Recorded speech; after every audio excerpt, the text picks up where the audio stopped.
Recordings have begun. Good morning and welcome to today's New York City Council hybrid vote for the Committee on General Welfare. At this time, with all panelists on Zoom, please turn on their cameras and silence all cell phones or electronic devices. If you'd like to submit testimony, please do so to testimony@council.nyc.gov. Again, it's testimony@council.nyc.gov. Thank you for your cooperation. Chair, we are ready to begin. Good morning, everyone, and welcome to today's hearing. My name is Diana Ayala, and I am the Deputy Speaker of the New York City Council and the Chair of the General Welfare Committee. Today, our committee will vote on legislation sponsored by Councilmember Alexa Aviles that I was proud to support, Intro 0303-2022, which is a local law to amend the Administrative Code of the City of New York in relation to requiring the Department of Homeless Services and the Human Services Administration to track and report certain data regarding rental assistance programs. This bill would require that DHS and HRA track and report certain data regarding rental assistance programs, including outcomes of the City Fighting Homelessness and Eviction Prevention Program, which is also known as City FEPS. This would include how long a household languishes between with a shopping letter for a voucher without being able to use that voucher. In an effort to provide greater transparency in the process of rental assistance programs, it is our hope that the more we know, the better we will be able to provide programming assistance to meet the needs of those New Yorkers. I'd like to thank the advocates, providers, and those with lived experiences who informed and helped shape this legislation. At this time, I would like to acknowledge my colleagues here today. We have Councilmember Hudson, Councilmember Chi, sorry, Natasha Williams, Althea Stevens, and Sandra Ung. Thank you.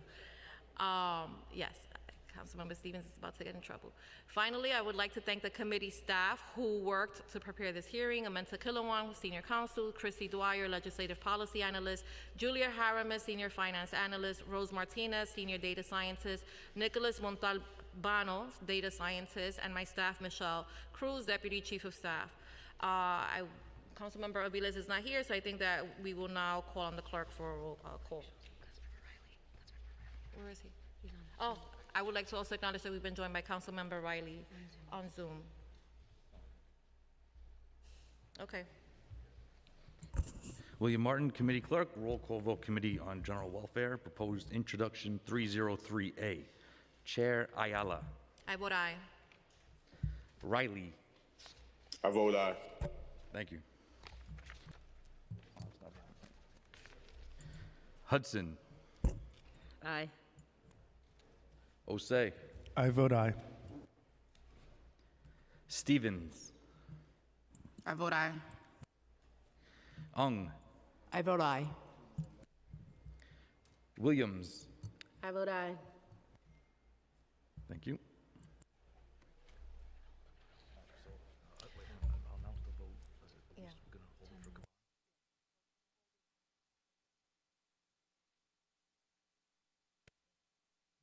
By a vote of 7 in the affirmative, 0 in the negative, and no abstentions, item has been adopted by the committee.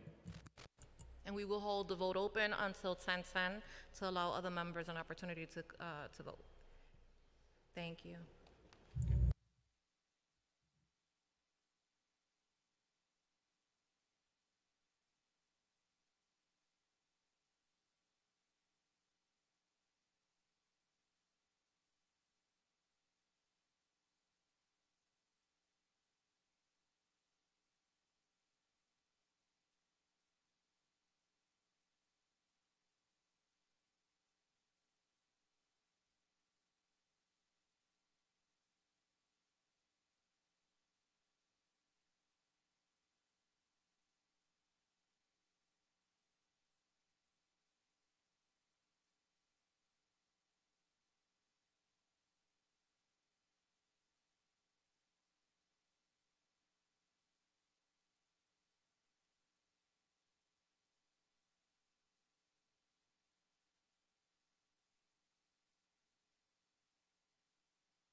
Continuation roll call.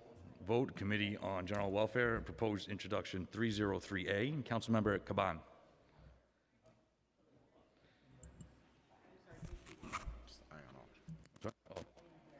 It's a little high for me. Vote on proposed introduction 303A. Oh, I vote aye.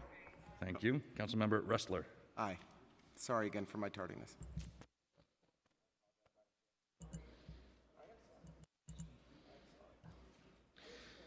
By a vote of 9 in the affirmative, 0 in the negative, and no abstentions, item has been adopted by the committee.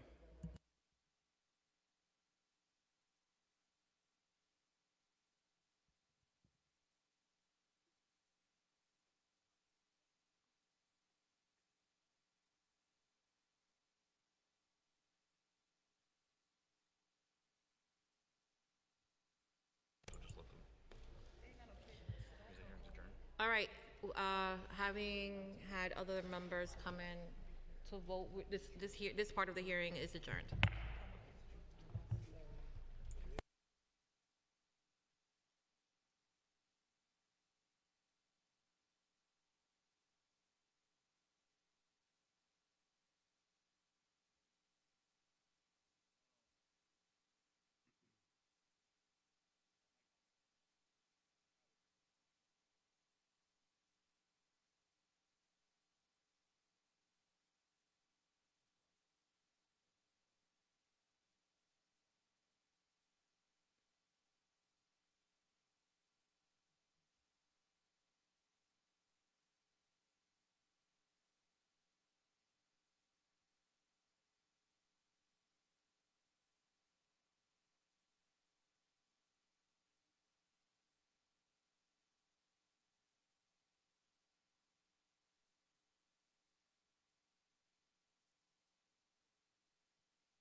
There's a microphone check. Today's date, June 15, 2022. Committee on General Welfare being recorded by John Biondo.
NYC, you ready?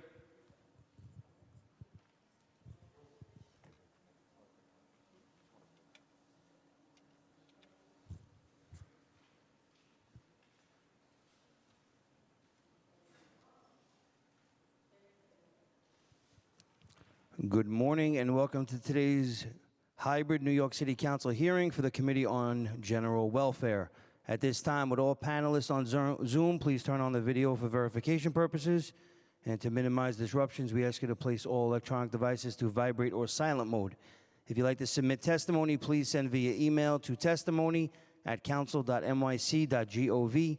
Again, that is testimony@council.nyc.gov.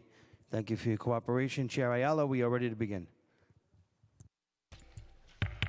Good morning, everyone, and welcome to today's Committee on General Welfare hearing. My name is Diana Ayala, and I am the Deputy Speaker of the New York City Council and the Chair of the General Welfare Committee.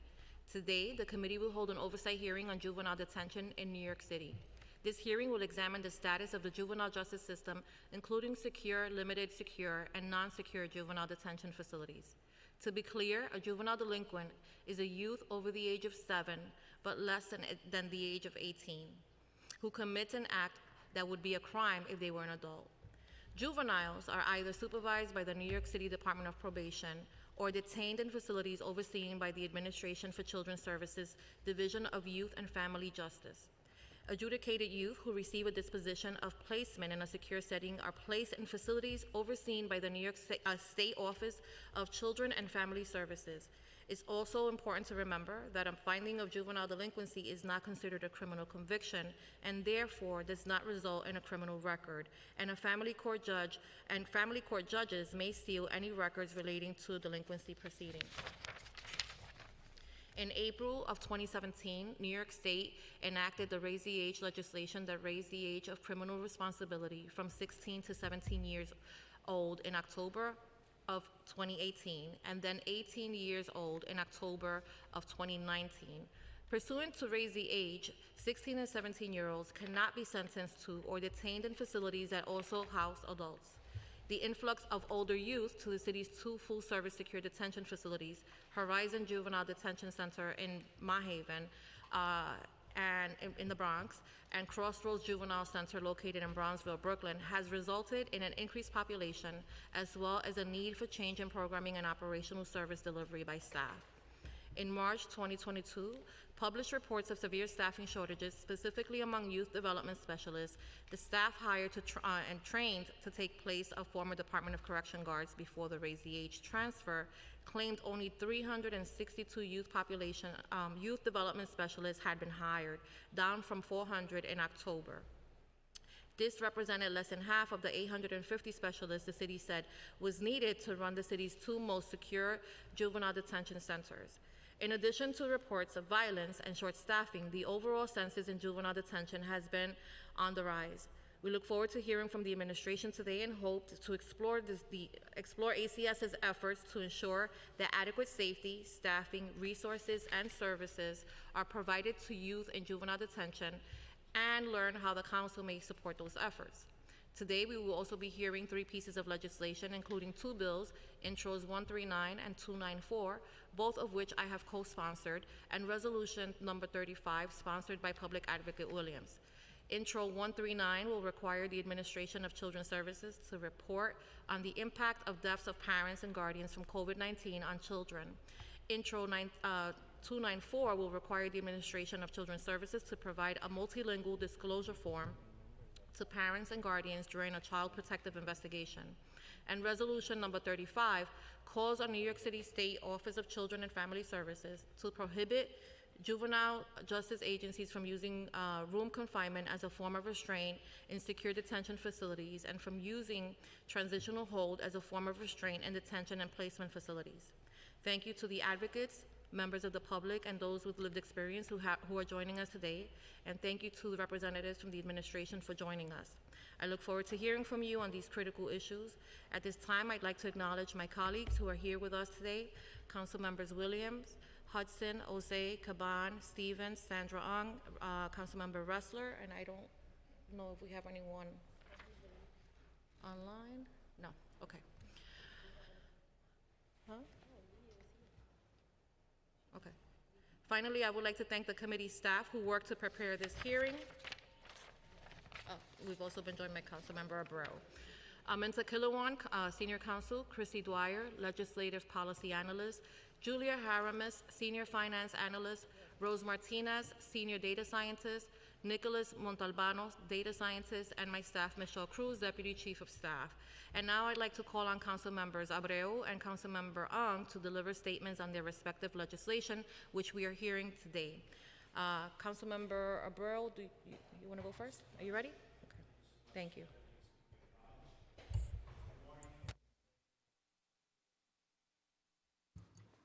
My apologies. Thank you so much, Deputy Speaker Ayala, for your incredible work, and thank you all.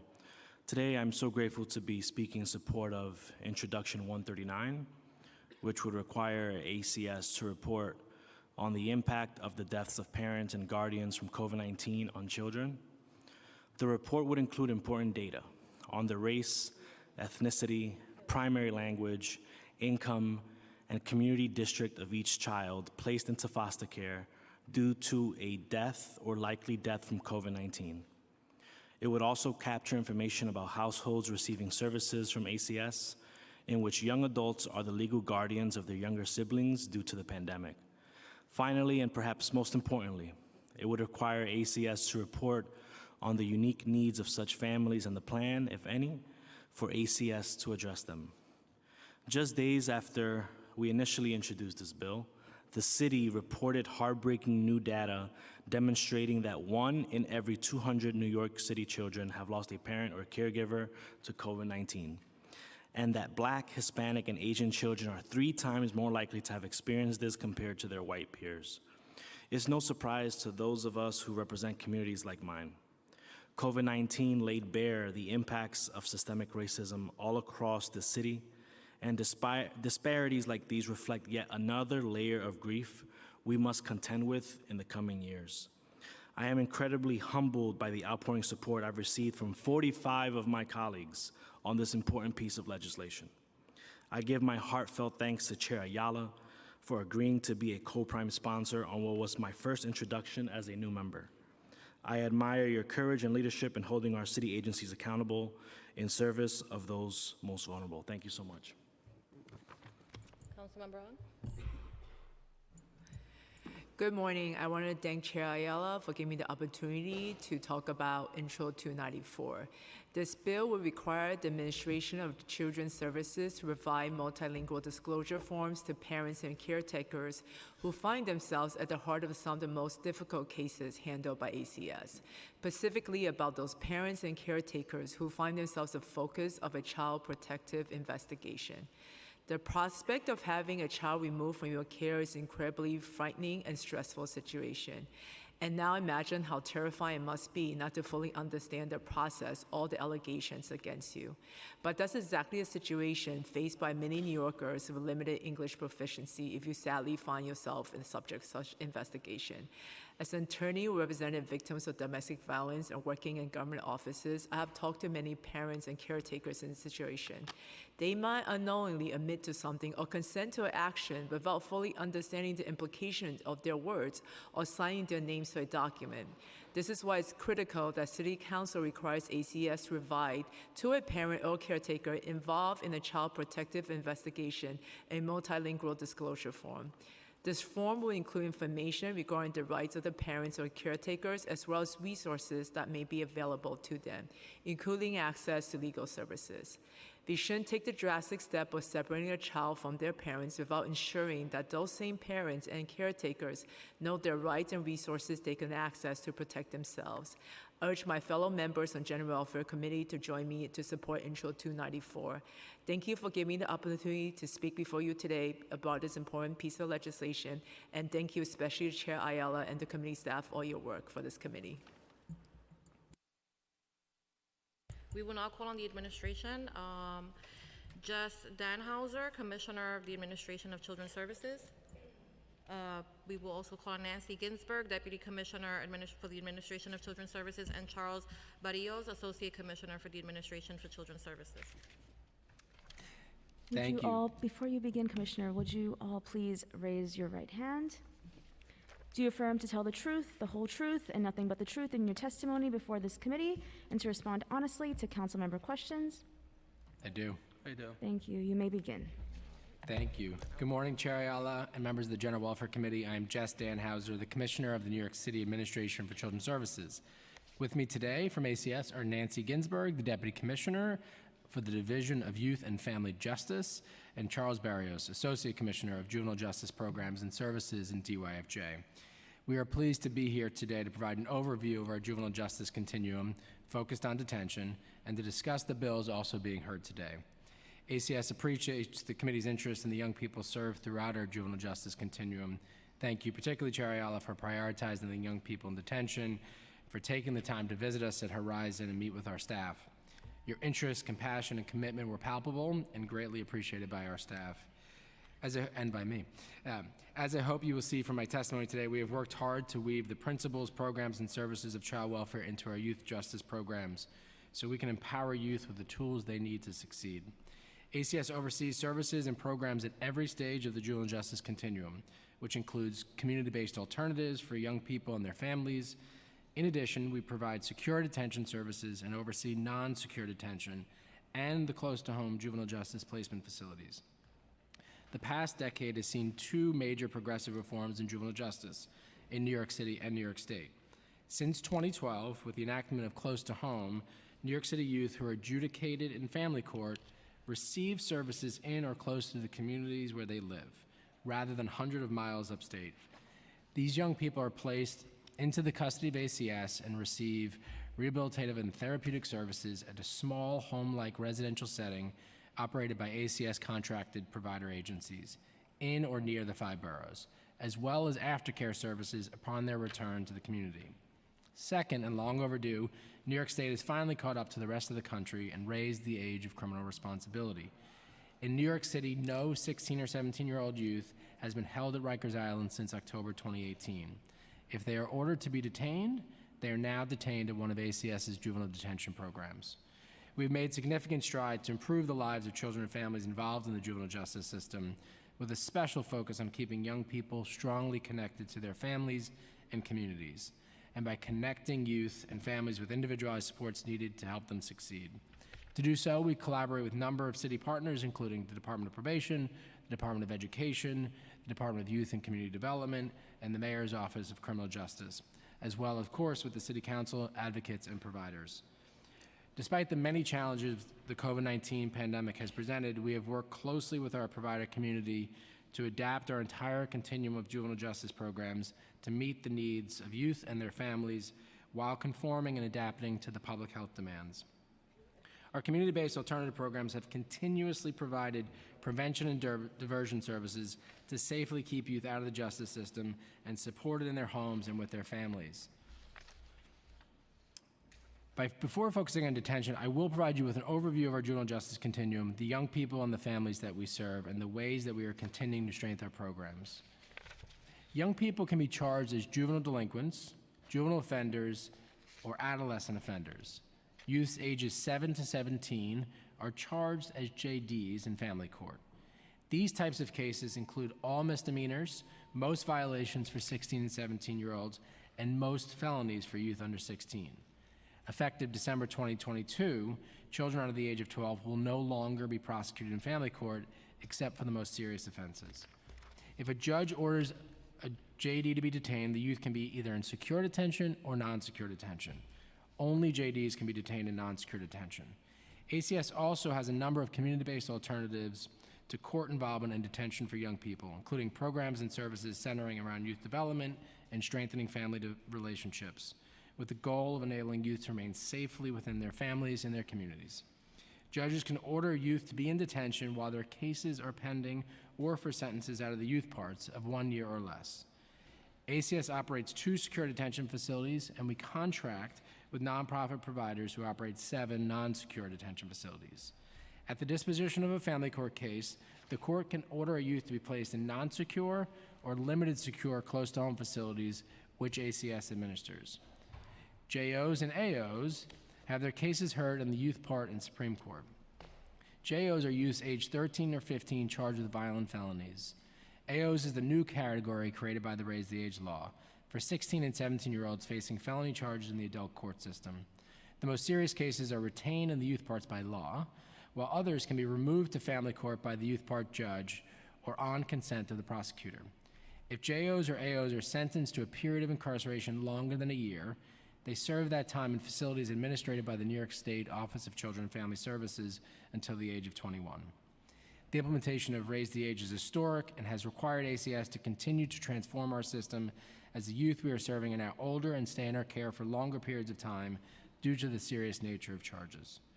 We are currently taking a close look at our entire continuum to meet the needs of an older age group. And in April, we brought on a new Deputy Commissioner of the Division of Youth and Family Justice, Nycc, who will be leading this effort. Prior to coming to ACS, Nancy spent the past 30 years at the Legal Aid Society of New York City, where she is most recently the Director of Adolescent Intervention and Diversion Project, and worked directly with the youth who are in ACS Juvenile Justice Continuum. Her wealth of professional experience will help us strengthen our programs, ensure our staff and providers have the tools and supports they need, and support young people and their families so they can develop to meet their full potential. We're also in the process of expanding the Fair Futures program to our juvenile justice continuum. Since 2018, as you know, Fair Futures has provided coaching and tutoring to youth ages 11 to 21 in foster care. With the mayor's commitment of $30.7 million baseline in ACS's budget, we can now not only expand to youth ages 21 to 26 from the foster care system, but we extend this critical mentorship, education, and vocation opportunities to those in the juvenile justice system. We've seen the positive results of Fair Futures, and so we are thrilled to add these supports to court-involved young people. Our goal is to keep young people out of the court system whenever that is safely possible through community-based services. We know that the best way to intervene positively in the lives of young people is to engage with the whole family. Our Family Assessment Program, which we call FAP, is a diversion program available to families of youth up to age 18 to help avoid involvement in the juvenile justice or child welfare systems by providing therapeutic services, and it is grounded in a child welfare framework. Our voluntary services support families to address difficult teenage behaviors such as skipping school, using drugs, running away from home, and or struggling with mental illness. To minimize court involvement, families in New York City must first participate in FAP before a person in need of supervision's petition can be filed. ACS also administers the Juvenile Justice Initiative, JJI, which serves youth adjudicated as juvenile delinquents who are under probation supervision as an alternative to placement. Specifically, JJI provides intensive services to youth in their communities rather than through placement in a custodial setting.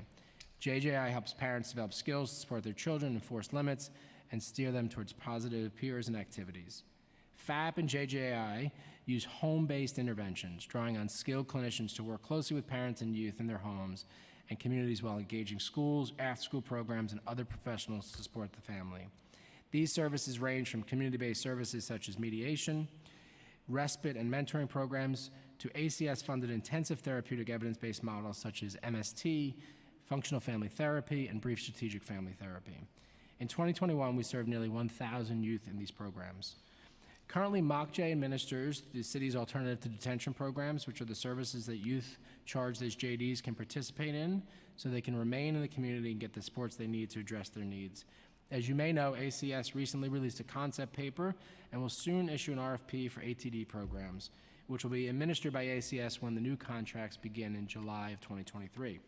This move will enable ACS to administer an even fuller continuum of juvenile justice program in New York City. In 2012, the state and city partnered to create Close to Home, New York City's juvenile justice placement system, in which adjudicated juvenile delinquents are placed in residential programs near their homes, schools, and communities.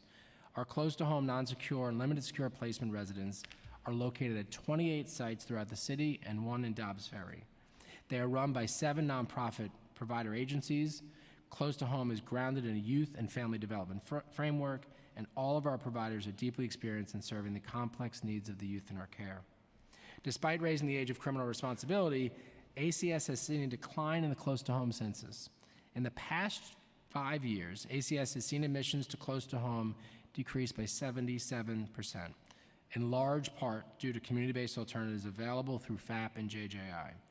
Prior to Close to Home, 540 New York City youth were placed in upstate juvenile placement settings run by New York State.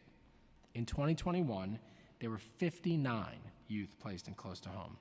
Currently, there are 63 youth in close-to-home placements or in aftercare. And 20 on aftercare. All close-to-home programs offer structured residential care for youth in a small, supervised, and home-like environment. In contrast to the traditional larger juvenile placement facilities model, close-to-home programs have been intentionally designed to enhance participation in programming while preserving the safety and security of youth, staff, and the community. Close-to-home allows for engagement to occur simultaneously with the youth, the family, and the community to ensure that the factors leading to juvenile justice involvement are addressed. Each close-to-home program is required to implement an evidence-based therapeutic program model that serves as the primary mechanism of behavioral support. Through the chosen program framework, youth address their interpersonal relationships, communication skills, and emotional regulation. The youth family at every level of intervention is included. Youth in close-to-home participate in DOE's Pastures Academy, with youth in non-secure placement attending either Belmont or Bronx Hope, and youth in limited secure placement attend school on site.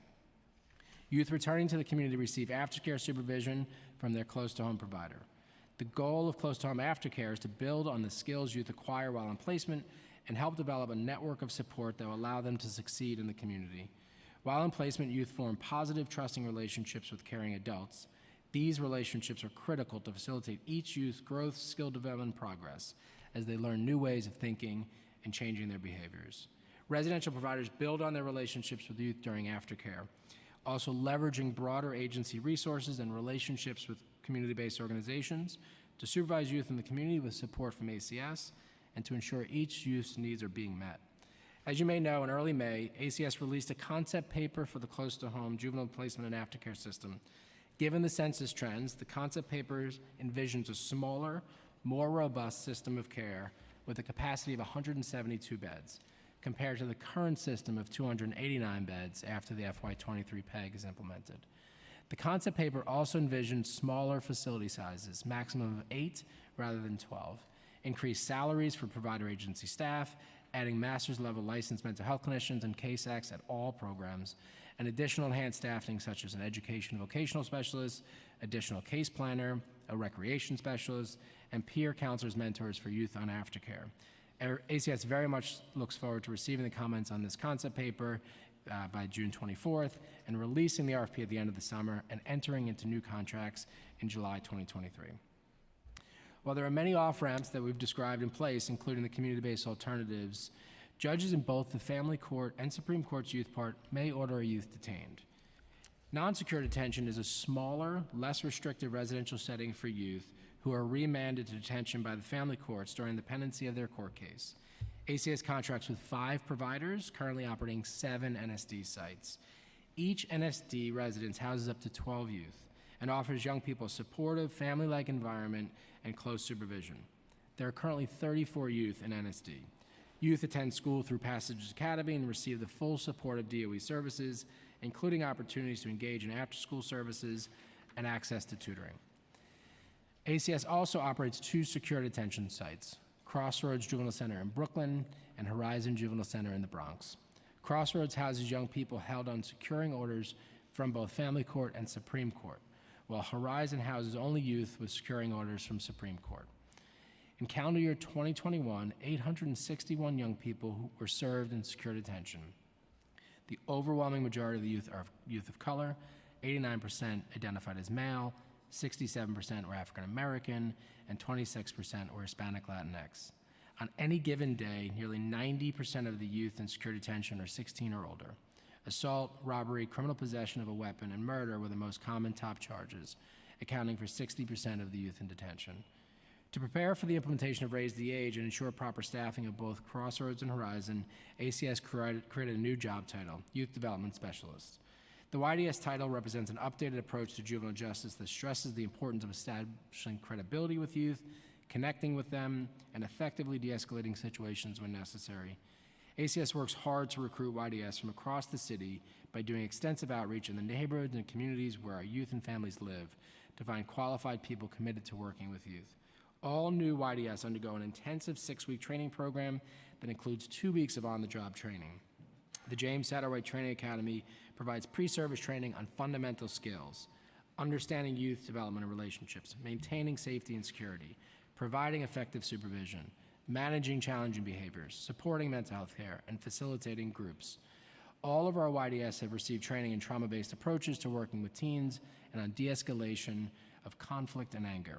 Their skills are reinforced through intensive safe crisis management training with a focus on verbal de-escalation techniques as much as possible and physical restraint only when necessary. We also offer core supervisory training to all mid-level managers and supervisors in secure detention to provide them with the skills they need to properly manage and coach staff and create a safe, stable environments for everyone. All our staff are trained on de-escalation techniques, which is critical to safely run detention centers. Prone restraints, which can be dangerous, are prohibited in our facilities.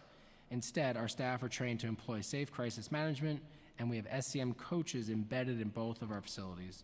As you may know, ACS entered into a voluntary agreement to receive technical assistance and expertise from the Nunez monitors. In their most recent report, they wrote, "Detention staff appear to use physical restraint safely and proportionately, and do not rely on the use of room isolation to manage youth behavior, both of which are important hallmarks of facilities that strive to promote positive relationships among youth and staff." While the Department of Corrections staffed Horizon for a time after implementation of Raise the Age, ACS resumed full operational control of Horizon in January 2020. For the past 4 years, we've been aggressively recruiting, hiring, and training multiple classes of YDS. Like all city hiring, ACS hiring of YDS was impacted by the citywide hiring freeze at the beginning of the pandemic. However, since August 2020, ACS has been onboarding new classes regularly, the most recent of which started on April 25th, 2022, and graduated from the Academy earlier this week. We look forward to our next cohort beginning on June 27th and graduating on August 12th. These classes are helping ACS increase the available staff in our detention facilities as we work collaboratively with the union and OLR to safely return from 12-hour shifts implemented during the pandemic back to 8-hour shifts.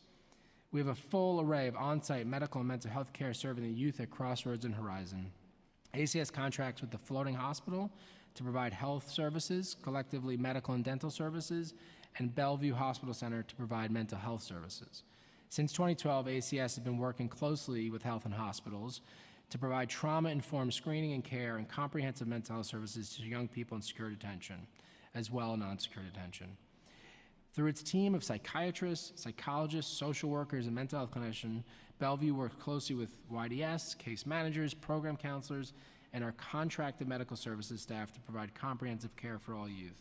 Bellevue Juvenile Justice Mental Health Services provides mental health, psychological, and psychiatric services on site, as well as each of the DOE District 79 Passage Academy schools and to youth in non-secure detention. There's coverage 24/7.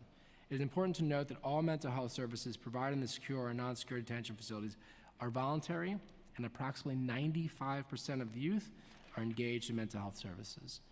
The New York City Department of Education's District 79 program, Passage Academy, provides educational instruction, counseling, and transition services to youth in detention. Like many students across the city, our young people reacquainted themselves with full-time in-person instruction after engaging remotely and through various hybrid modalities. We have experienced some challenges in supporting youth through this transition, but we are taking steps to prepare for the summer and for the fall. We are working closely with the New York City Department of Education to monitor daily attendance, addressing daily barriers to engagement in real time. We're meeting weekly to collaborate, plan, and problem solve around systemic issues. We are focusing staffing resources to support the timely execution of morning routines and to support coaching of youth. And we're implementing incentive programs to recognize academic engagement and achievement. We are currently planning for the summer, which includes both summer school through Passage Academy, Freedom School, and summer youth employment. Freedom School is a summer literacy and enrichment program. ACS looks forward to welcoming interested council members to Harambe, the morning opener for Freedom School. Harambe joins staff, youth, and invited guests in dance, music, mindfulness, and close readings of culturally responsive texts. In addition, this summer we will expand our post-secondary offerings to include career exploration, courses in partnership with Kingsborough Community College, as well as a credit-bearing course for high school and our high school equivalent graduates in partnership with Manhattan College. We will also continue to offer individual and small group tutoring throughout the summer. We know that engaging youth in these types of work and learning experiences lays the foundation for their success. We believe that programming is essential to enhance the therapeutic environment of detention while helping youth build self-esteem, take part in positive activities, reduce idle time, connect with role models and credible messengers, and develop skills to redirect their lives in a positive direction. Since late August 2020, all programming and detention returned to in-person with strict safety guidelines in place. Youth receive programming daily, either facilitated by an ACS contracted vendor or by an ACS program counselor.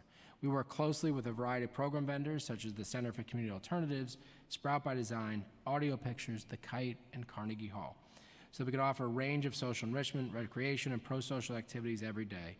Program vendors are available to offer programming in designated spaces throughout the facility as well as on the halls, and work in concert with ACS program counselors to engage youth and expose them to a variety of activities. ACS offers a variety of programming opportunities to youth, including arts and crafts, games, financial literacy workshops, and theme-based offerings on a monthly basis. We also believe in the value of partnering with credible messengers. ACS partners with the Mayor's Office of Criminal Justice to offer Cure Violence program to youth across our detention and close to home continuum. Through our partnership with select Cure Violence organizations, credible messengers are regularly in the facilities providing violence interrupter services, conducting workshops for youth, as well as doing conflict mediation when requested. At Horizon, ACS partners with SAVE, which is under the umbrella of Getting Out and Staying Out. And at Crossroads, we partner with Man Up. Youth can also work with the violence interrupters through paid internship opportunities where they can become junior violence interrupters. The dedicated and engaged staff from both SAVE and Man Up provide services on the halls with youth. We're also releasing a new workforce development RFP, which we expect to release this summer. While ACS has offered vocational programming to court-involved youth on a small scale, this will enable us to expand to a broader workforce development program to connect a higher volume of pre- and post-adjudicated sentence youth to a variety of structured activities and vocational programming. It will include a Fair Futures component and provide year-round support services to youth ages 14 to 23 in detention and close to home. The Workforce Development Program will help justice-involved young people prepare for, obtain, and maintain employment. These programs will introduce youth to a variety of career exploration, readiness, vocational education, and employment opportunities as they prepare for their future beyond detention or placement. Strong family engagement is another essential part of our model of care, and we have adapted to make sure youth remain connected. Our case management staff connect with parents by phone at intake, and they call parents to provide weekly progress updates. Since February, on-site visiting has returned to our secure detention facilities with measures in place to address health and safety issues caused by the pandemic. Specifically, family visitors need to either show proof of vaccination or a negative COVID test, and we have rapid tests available to those who need them. Throughout the pandemic, ACS case management staff maintained frequent contact with the youth's parents and guardians. ACS also facilitated additional parent support services, including parent coaching and assistance with systems navigation through partner community-based organizations at both Crossroads and Horizon. While we have more work to do to strengthen our work in detention, we have made significant progress in transforming our system and implementing Raise the Age. In the most recent report this past April, the Nunez team acknowledges that while the COVID-19 pandemic has had an extraordinary emotional and operational impact on the youth and staff in detention, ACS has made progress in all areas during the monitoring period. They also applauded ACS advocacy to implement incentive bonuses for attendance for the YDS and the continued efforts to recruit and train YDS, which led to a significant increase in the number of staff in this reporting period compared to the last. Intro 139-2022. According to the Citizens Committee for Children, 4,730 New York City children under age 18 lost a primary caregiver to COVID-19 from March 2020 through December 2021. Clearly, the trauma and tragedy of COVID has impacted us all, particularly children. As a city, we must do what we can to address the needs of the children and families continuing to struggle with the impact of the pandemic. The loss of a parent or caregiver has a profound impact on children. At the start of the pandemic, ACS worked with our partners at H&H to ensure that hospital social workers knew how best to help families when parents, caregivers were hospitalized or tragically passed away. Together, we developed guidance to help families identify alternative caregivers and turn to the child welfare system only when that did not work. ACS also created a new section of our website to help parents and caregivers develop plans in case they got sick. We hope that these resources have been helpful for families both for peace of mind and for the worst case scenario. While ACS does not have a way to track COVID fatalities in the state system of record that we are required to use, which is called Connections, At the start of the pandemic, ACS was very concerned about the tragic loss of life we were seeing, and together with our providers sought to manually track COVID fatalities. Through this effort, we believe that since March 2020, 5 families with 8 children came to the attention of ACS because a parent died from COVID. 5 of the children from 3 families were placed into foster care, mostly with kinship, and the other 3 children from 2 families are living outside of foster care with family members. All of these incidents occurred early in the pandemic. The fact that just a small number of children who lost a parent to COVID came to the attention of ACS indicates to us that communities and families have come together to provide care, love, and stability for New York City's children who lost a parent or caregiver to COVID. Our job now is to support them with our full range of services. Earlier in the pandemic, we also asked our providers to track and report to us similar information. From this reporting from March 2020 through July 2021, there were no reports of parents receiving prevention services who died from COVID. According to the reporting from our foster care agency from March 2020 through March 2022, 5 children in foster care had a parent who died from COVID-19, and 22 children. Given that the overwhelming majority of children suffering the immeasurable loss of a parent due to COVID are in the community, we have been continuously working to ensure that families and communities have the resources and supports they need to thrive. Through a partnership with New York Society for Prevention of Cruelty to Children, ACS and our providers refer children to their trauma recovery program and parents to their crisis grief counseling program.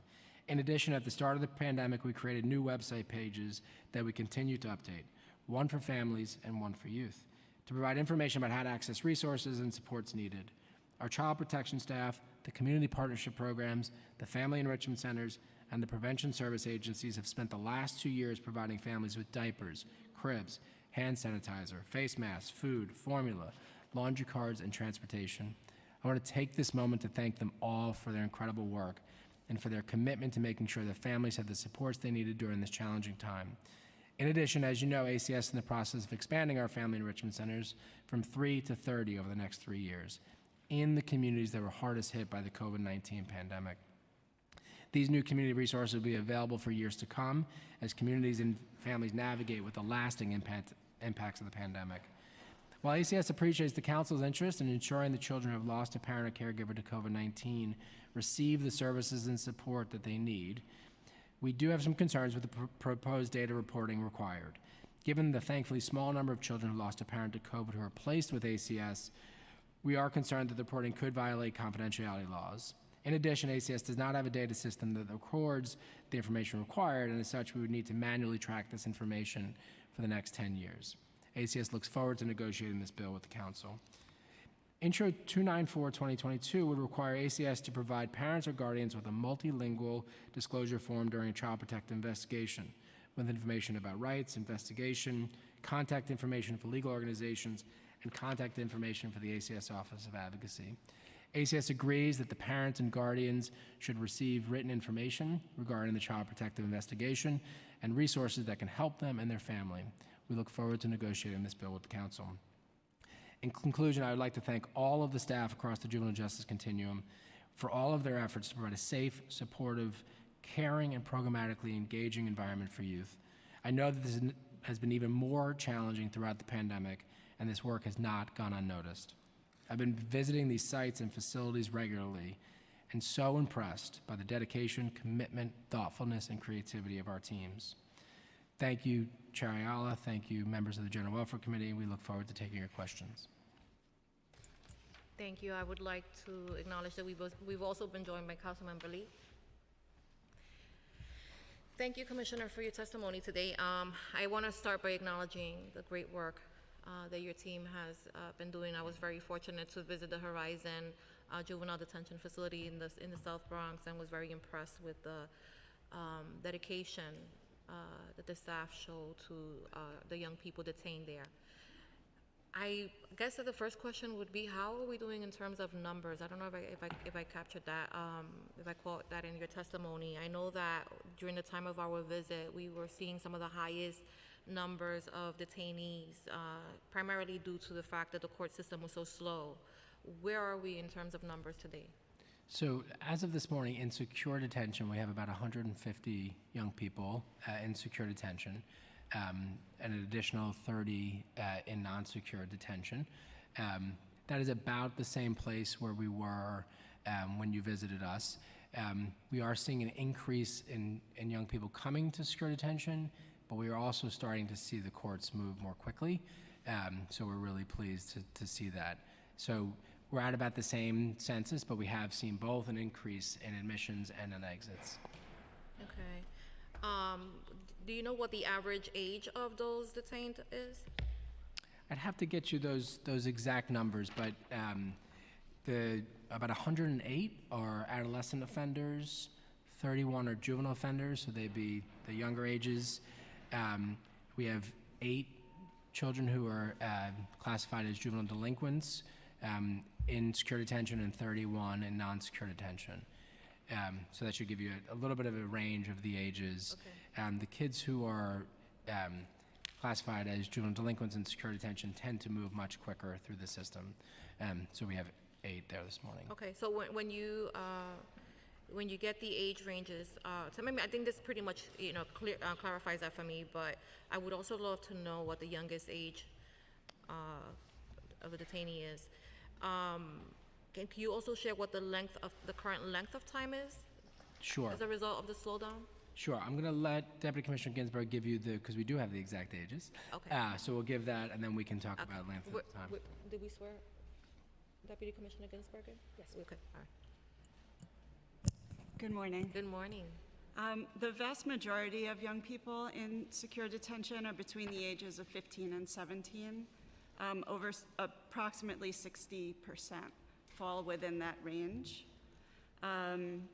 We had in 2021, in the calendar year, we had 10 who are 19 years old, 45 who are 18 years old, 85 who are 14, 28 who were 13, and there were 10 under the age of 13. Now, just so you're aware, most of the children who come through as juvenile delinquents leave secure detention very quickly. So most of them are out of the building within a week, and many of them are released within a day or two of their entry.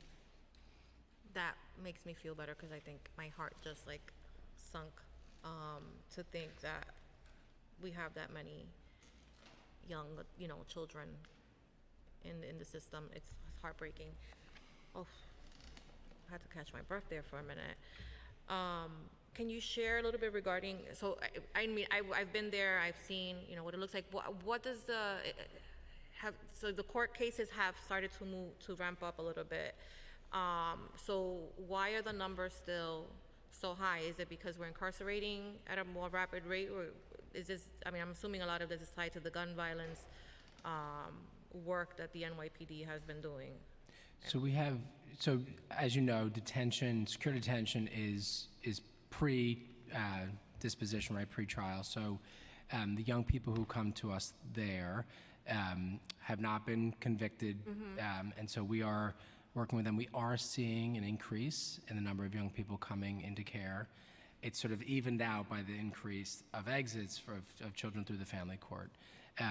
And an exit to other parts of our continuum, right? So a young person, as Deputy Commissioner Ginsburg was sharing, a young person can be with us for a very short time, even less than 24 hours, and go to either another part of our continuum, community-based alternatives, close to home, if they're JD. And so the census has been sort of at an equilibrium since I've been here. It's been somewhere between 140 and 152.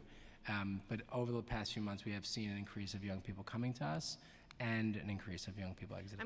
I'm looking at it from the perspective of post-pandemic, we were at maybe 23 young people. We're now at 150, right? We're averaging around that. So it's a significant increase in the last few years. And I just want to understand what That's more that relates more to the raise the age legislation than the pandemic, that we have so many more young people with us. Nancy, do you want to speak to that? Yeah, I will say that when Raise the Age was first enacted, the numbers were very, very low. And then as we saw COVID kind of overtake the city, those numbers started to rise. Almost 80% of the young people who are in detention are facing charges in the adult court system. And so those charges tend to be much more serious. Some of those young people have been through other systems and have not succeeded. And because the cases that are more serious, they just take more time to get through the court system. There are a vast number of due process considerations for those young people. They're facing adult sentences, and the protections that are due to them may result in a longer stay until their cases are resolved. Do you capture what the offense is? Do we know what percentage of young people detained were incarcerated for, or detained for possession of a weapon? We do. Yeah, I appreciate that. 18% of the youth in secure detention, and this is the entire number, this is not just the adult court kids, 18% are facing assault charges, 15% robbery charges, 14% possession of a weapon, 13% are there on murder-related charges, so that's either attempted murder or murder. And then there are a whole list of charges in the single digits or less than 1%. Okay. And Chair Ayala, if I just might add, this significant change in our system is one of many reasons that we asked Nancy to join us, because she has so much experience in working with young people who are facing charges in Supreme Court, in the youth part in Supreme Court. Obviously, Raise the Age led to this significant change. We are glad that the young people are with us, that 16 and 17-year-olds are coming to ACS facilities, but bolstering our expertise and our support to them is vital. Well, congratulations on the hire. I hear that she's great. Thank you. Just to give you some perspective and maybe to make you feel slightly better about where we are in the continuum of history, in 2014, pre-Raise the Age, there were 700 16 to 18-year-olds on Rikers. Yeah. So those numbers were tremendous. And as we moved into Raise the Age, there was actually a kind of intentional decarceration of young people in the court system. And so, of course, we don't ever want to see any young person incarcerated, but we are optimistic that we will be able to see those numbers reduce in the future. And as we come out of COVID, and hopefully as our communities get healthier, we'll see those numbers drop even further.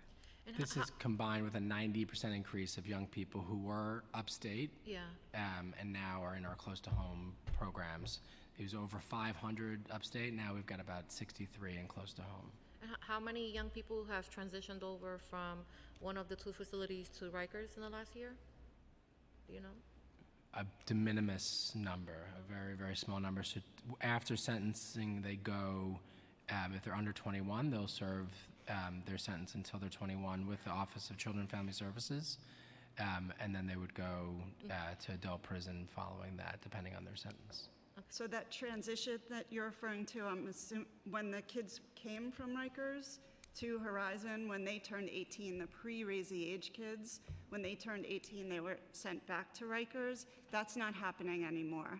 So that, because that population no longer is in our custody, a young person who is detained with us can stay with us by law until they turn 21.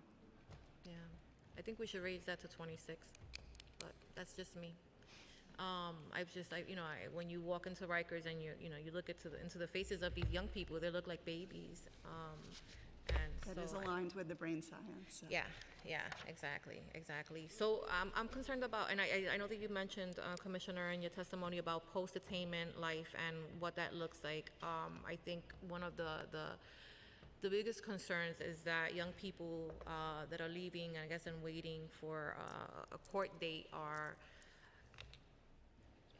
getting involved in other criminal activities, and I would love to know like what the recidivism rates are, and what that post-attainment life looks like. I know that you mentioned partnerships with Save, with GOSO, And Man Up. and Man Up. But what type of services are they offering these young people to ensure that they're not, re-engaging in activity that may get them into trouble? So youth have access to our full continuum of programming. And close to home, there is a dedicated aftercare component. And so the young people who their sentence is typically about a year's time. They'll do some of that in placement, and then they'll be working on aftercare, and they get the continued support of the provider agency. This is also, we agree with you, this is also why it's so important to us that we expand Fair Futures so that we can make that commitment to young people post-detention or post-placement. Okay. And what is, do you capture the rate of recidivists? We do. I'll have to get Okay. that to you, but we do. We Yeah, watch it that information is super helpful, because as we start to, better prepare in our own communities, to try to engage young people and keep them off the streets, specifically in the summer, we're really excited about the additional SYEP slots. Obviously, young people that are engaged are less likely to get in trouble, but there is, a lot of concern around young people that, are maybe, court involved, have maybe a gun-related charge, and then are trying to reintegrate into their communities. We worry about their safety. We worry about them, about them getting involved in other things, and so that data really kind of helps us to gauge where we are. And where we should be focusing our attentions. Now, I know that one of the biggest hurdles that we were facing in the beginning of the year was staffing shortages, and I know that every single city agency is going through the same thing, so this is not specific to ACS. But how are we doing in terms of the hiring of the youth development specialists? We're working really hard at it. So we've got one class that is starting imminently, and a second class that will be starting over the summer. Deputy Commissioner Ginsburg and I were able to observe some of their simulation training recently, and we're really, really pleased with of that training. We have currently about 400 active YDS, so we have made some progress there. Thanks to the administration and OMB for their support of what we call our retention and attendance bonus, which provides an additional bonus on top of salary if staff stay on for a 6-month period and meet an attendance threshold. And so that has reduced our attrition by about 36%. We still have a ways to go, and we're working on bringing on classes every single month, and making sure that they're going through the training and support that they get. A big, in addition to the training, one of my priorities since I've been here, and certainly Deputy Commissioner Ginsburg, since she's been here for a couple months, has been to be out and to be in conversation with staff. We've held, I think, half a dozen town halls. We have town halls next week, again, both in partnership with 371 and actually the Justice Center, because our staff asked if they could hear directly from the Justice Center about their process, because it's one of the fears that they carry with them every day. And the Justice Center was open to collaboration and is going to be coming to present to our staff next Tuesday and Wednesday at Crossroads and Horizon. And we will be there, responding to make sure that they have the equipment that they need, being responsive to any needs that they have, whether it be around workers' compensation, incorporating their ideas into what we're doing in the buildings. We've got folks who have been doing this work for many, many years, and I'm not going to substitute my judgment for their wisdom in what they do. So really trying to integrate their ideas into the day-to-day, both programming and how we respond to young people, and being there for them when they have challenging moments. Our staff get injured in this work, and we deeply appreciate how they put themselves on the line to protect young people and to protect other staff. When they get injured, they're getting a call from me. They're getting support from us. They're making sure that HR is really responsive to all of their needs. And so we got to keep at this to make sure that we're building the culture of responsiveness that they need so that they can build the culture in the buildings that is, optimal for both young people and families. What is the length of time that a staffer is out, after an injury? It's all dependent on the injury. I have to say, many of our staff are back and trying to get back in the building when we're saying, hold on, make sure you're doing okay. We have a lot of dedicated staff, but it is dependent on the injury. Some of them are serious and some of them are minor. So, I mean, I'm assuming and I'm hoping that it's nowhere near what we're seeing at Rikers Island with the OC officers have been out for 2 years. So I'm trying. I don't have that comparison, but I think the more lengthy periods are closer to a year than anything beyond. Do you know what the percentage of specialists out today is? We have about 30%. 30% are out? Mm-hmm. Okay. So we have about 600 staff who are active staff, who are are hired that are YDS specialists. About 400, a little over 400 of them that are active. We have continued headcount to go beyond that, to continue to hire, and we're working very closely with OMB and others to make sure that we can continue to do that hiring. So does that mean that the youth development specialists are still working 12-hour tours? It does. We are, one of the things that I looked at upon my arrival was whether the 12-hour tours was right. There were some advantages. Staff worked just 4 days instead of 5 days. After lots of conversation with staff, especially some senior staff, we came to the conclusion that 8-hour tours were the right. At the same time, the union was pursuing a grievance and was successful in that grievance. So we are now partnering together to plan a safe return to 8-hour tours, which I think will be more sustainable for our staff. Mm-hmm. It's the right way to go. We obviously have to continue to hire to make sure that we can do that safely, but we are in one accord with the union that 8-hour tours are right, and we're aiming towards the early fall to do so. And how big is each class that's, you mentioned that there's an ongoing class now, right? That should be graduating soon? Yep. How big is that class? I believe that class is a little over 20. We are aiming for 25. We sometimes during training learn, that it's not a match, but we're always, every month we're looking for about 25, to bring on 25. So what do you think is deterring? I mean, I was looking at it while we were doing our research for today's hearing, and the average salary, comparable to the experience necessary to do the work, seems, fair. What do you think is preventing folks from applying for these positions? And what is ACS doing to other, aside from the $5,000 bonus, which I think is a great incentive, but what other avenues are you pursuing to engage? Yeah. So we have an extensive marketing campaign to make sure that our needs are known across the city, and we are getting candidates and we are bringing folks in. I think my focus has really been not only on hiring but on retention, and I think many of the things that we talked about earlier are vital. That staff feel responded to, that they see us in the buildings with them, that they feel that they get the absolute support, and I'm proud of this administration and what we've been doing to bring that to bear. And I think in addition to the retention bonus, I think those efforts to make sure that they have what they need, equipment and otherwise, and support when things are difficult, will lead us in the right direction.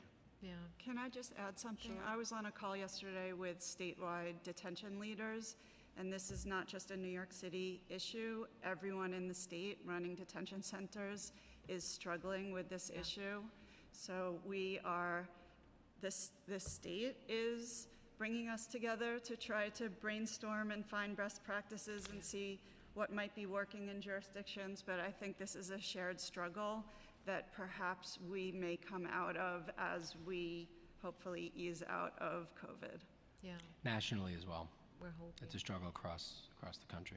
Yeah, we're hoping. I had a question and it just like flew out of my mind. Oh, it was around the mental health stuff. So you mentioned that 90% of the young people, detainees are actually voluntarily seeking mental health services, which is great. I wonder I would like to know how much of a young person's time is spent outdoors as opposed to, in other recreational activities inside. Yeah, so it's 2 hours per day. I'm going to ask Associate Commissioner Barrios, who leads our programming, to share a little bit more about how long they are outdoors and what they get to do outdoors. Thank you, Commissioner. Hi, member. So the youth are required to receive a minimum of 2 hours of recreation per week. Youth are exposed to a variety of moderate or vigorous intensity aerobic physical activities, including aerobic fitness, strength training, core and large muscle exercises, balance training, and stretching. Youth receive those activities outdoors. There's the option of utilizing the main yard as well as the courtyard, weather permitting. The main yard includes green space and areas for basketball and handball and seating areas where youth can interact with their peers or staff and engage in things like playing cards or board games. We also utilize the gym or the courtyard for structured sports activities, including yoga and large muscle exercise.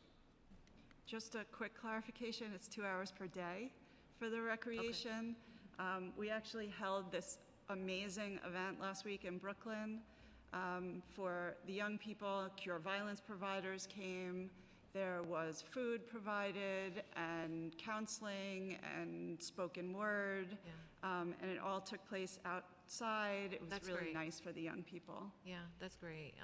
I'm claustrophobic. I couldn't imagine being detained all day. It would drive me nuts. So I could only imagine that leads to other, difficulties within the system, right? If young people are not feeling like they're getting that energy out. So I really appreciate that. Is there any workforce development training or opportunity tied to any of this programming that's going on? Yes, so we have, over the years, exposed kids to a number of vocational programs. These are much smaller programs, but as the Commissioner indicated earlier in his testimony, we are in the process of releasing an RFP for workforce development with the infusion of Fair Futures. And that's going to be a very comprehensive program that will address things such as career readiness, vocational training leading to certification, apprenticeships and internships, and then there's a labor marketing component. Because at the end of all of that, the important thing is how do we connect young people to jobs or career opportunities. But in the meantime, we are supplementing that either through contracts that we have with the Center for Community Alternatives, through a partnership with DYCD, as well as other contracts that are managed by CCA through a separate funding stream. Do you have any idea what type of vocational programming you will be providing? Like on what areas are of interest? That's a good question. So we released a concept paper in preparation for the release of the RFP. We're leaving it to the industry experts. And when we were conceptualizing the concept paper and the RFP, we pulled together a focus group of all of our workforce development partners to tell us what works and what doesn't. So currently we're offering things like OSHA, we've offered barbering, we've been doing a barista program, which initially started with a vendor, and now our program counselors have been facilitating that activity, and that leads to certification. So there's a whole variety of other opportunities that have yet to be finalized. With the release of the RFP, will we have a better sense of what will be available in the future. And Chair Ayala, if I may, I think that one thing we've learned through Fair Futures is that when young people are engaged, this city has a lot to offer. Yeah. Through CUNY, through our workforce providers, and so we see it as vital as starting with motivation interviewing. What do they want to do? So every young person will get a plan that's based on their interests, right? So the motivational interviewing assumes everyone wants to do well, and then creates a plan around those interests. And so in addition to the workforce that we'll provide, we're going to make sure that they have access to the full plethora of resources in the city. Yeah, that's really important to me. When we were talking about the Close Rikers campaign, we did a lot of town halls with young people, and when we ask them, how do we build communities around, right, a facility like this? How do we ensure that the next generation doesn't end up in those facilities? Like what kids were asking for were garbage cans and programs to remove dead animals from their communities, a lot of conversations around garbage. And I find that, because they haven't been exposed to other things citywide. And I say that as a kid who grew up in the Lower East Side, who never went into a museum, who had no exposure to the arts whatsoever. I think we camped at Woodlawn Cemetery with a couple of friends, not even realizing that it was a cemetery. So that is a funny, but yet not so funny illustration of how limited our how our outreach into our city is. And so when we talk about job, workforce development, my concern is always, to ensure that we are also offering and being a little bit proactive and in offering positions or making available programs that lead to middle class jobs, right? And so I know that some of our kids are going to want to they may want to be barbers, and I know that some of them may want to go into maintenance fields, and those are all great jobs. However, I saw at Horizons we were doing they were planting food, right? Agriculture is huge. We have urban farms coming up throughout the city. Those are really wonderful opportunities that expose young people to things that they're not familiar with, that are pipelines to really good jobs. And so in my mind, I try to be very purposeful, in ensuring that I'm hearing from them, right? What are your interests? But that I'm also, exposing them to opportunities that may not be within their reach because they haven't been exposed yet. I think that is, is important as well. So I would love to see a little bit of that. I had very similar experiences in our youth programs in Hunts Point and Manhattanville when I was at Graham Wyndham, and so everything that you're saying resonates. Our model of work is to engage young people where they are, assume that they want to do well, and they do, and then continue to sort of build on success, right? And then the sky's the limit. So you just, if they start with a barber because that's where their interest, then you expose them to business development, then you expose them to entrepreneurship. How do you own that business? Exactly. And so we absolutely see, and this is why we want to be with kids until 26, is because it takes time for them to build on that success. They have access to CUNY and to other resources, as I was mentioning earlier, but we are of one accord on that. That's wonderful. We've also opened conversation with District 79 to see if it's possible to push in tracks from Co-op Tech into the detention facilities. So we are exploring that. That's and wonderful. Hopefully we will have some good news on that. Yeah, I mean, and exploring other partnerships. I think we, in East Harlem, Strive is one of our partners, and they were working with Mount Sinai Hospital. So Mount Sinai Hospital would identify an area where they needed, staffing, phlebotomists, for instance, and then Strive would train phlebotomists, and then Mount Sinai would commit to hiring those phlebotomists. So, those partnerships work really well. And again, they expose young people to alternatives that, to really good jobs. Yeah. And my final question, because I want to allow my colleagues to ask questions, is so you mentioned that 89% of young people held in these facilities are men, well, young boys. So I'm assuming that the remaining percentages are young women. I haven't heard much said about the young women in your facilities. Yeah. Today, I believe we have 2 young women in our facilities. They receive the full plethora of opportunities in the facilities. They are housed on their own hall and have very tailored programming to meet their needs as well. We're glad that there's only a couple young women with us. They have obviously tailored services around their mental health and around their interests. And they have great role models of young women of women in our YDS and special officer roles. So it's a absolutely keen attention on them. They obviously have a more intensive ratio of staff because we have to have 2 staff on every hall, no matter the number of kids, and so they get lots of attention. We got to meet with the two young women, I guess it was a couple weeks ago now, and they were very engaged with their staff. And they, I was impressed how much our staff knew about their stories, their interests, so their needs are absolutely being met. That's great. That's great. I appreciate that. All right. I will pause and allow for staff, for the other members to ask questions. I think we have Councilmember Williams, Councilmember Osei, Councilmember Caban, and Stevens if she comes back. Thank you, Chair, and thank you, Commissioner, for being here.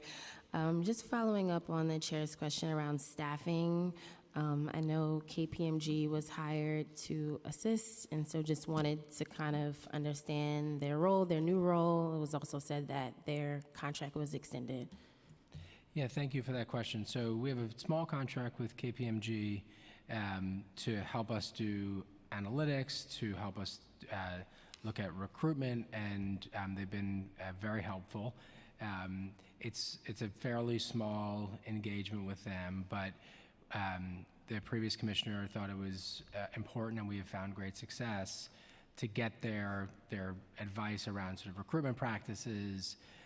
They also have been very helpful around project management and making sure that we stay on task across ACS or HR and finance. And so we've extended it for this current year, and we'll continue to evaluate the success of that engagement.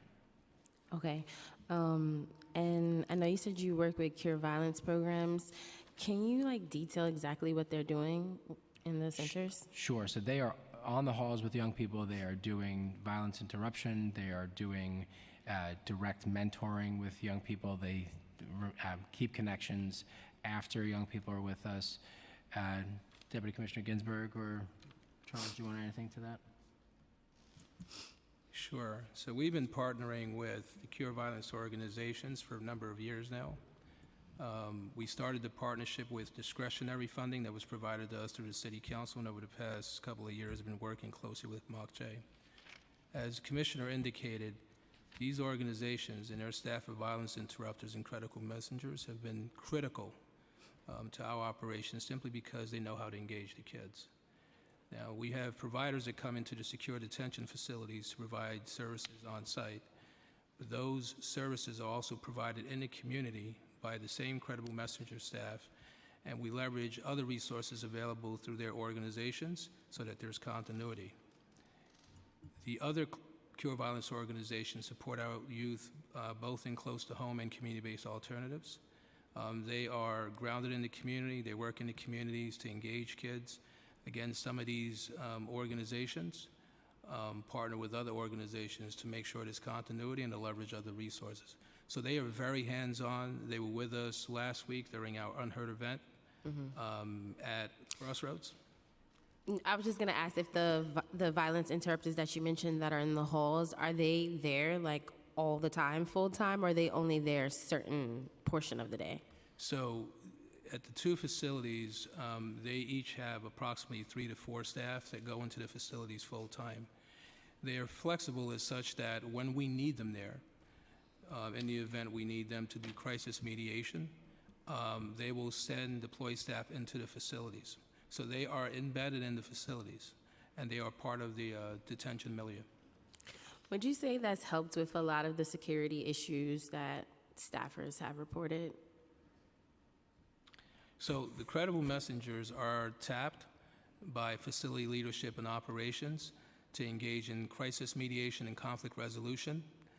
And generally, when there are incident debriefs, we pull in our credible messenger staff to help us explore ways and strategies to address some of those issues.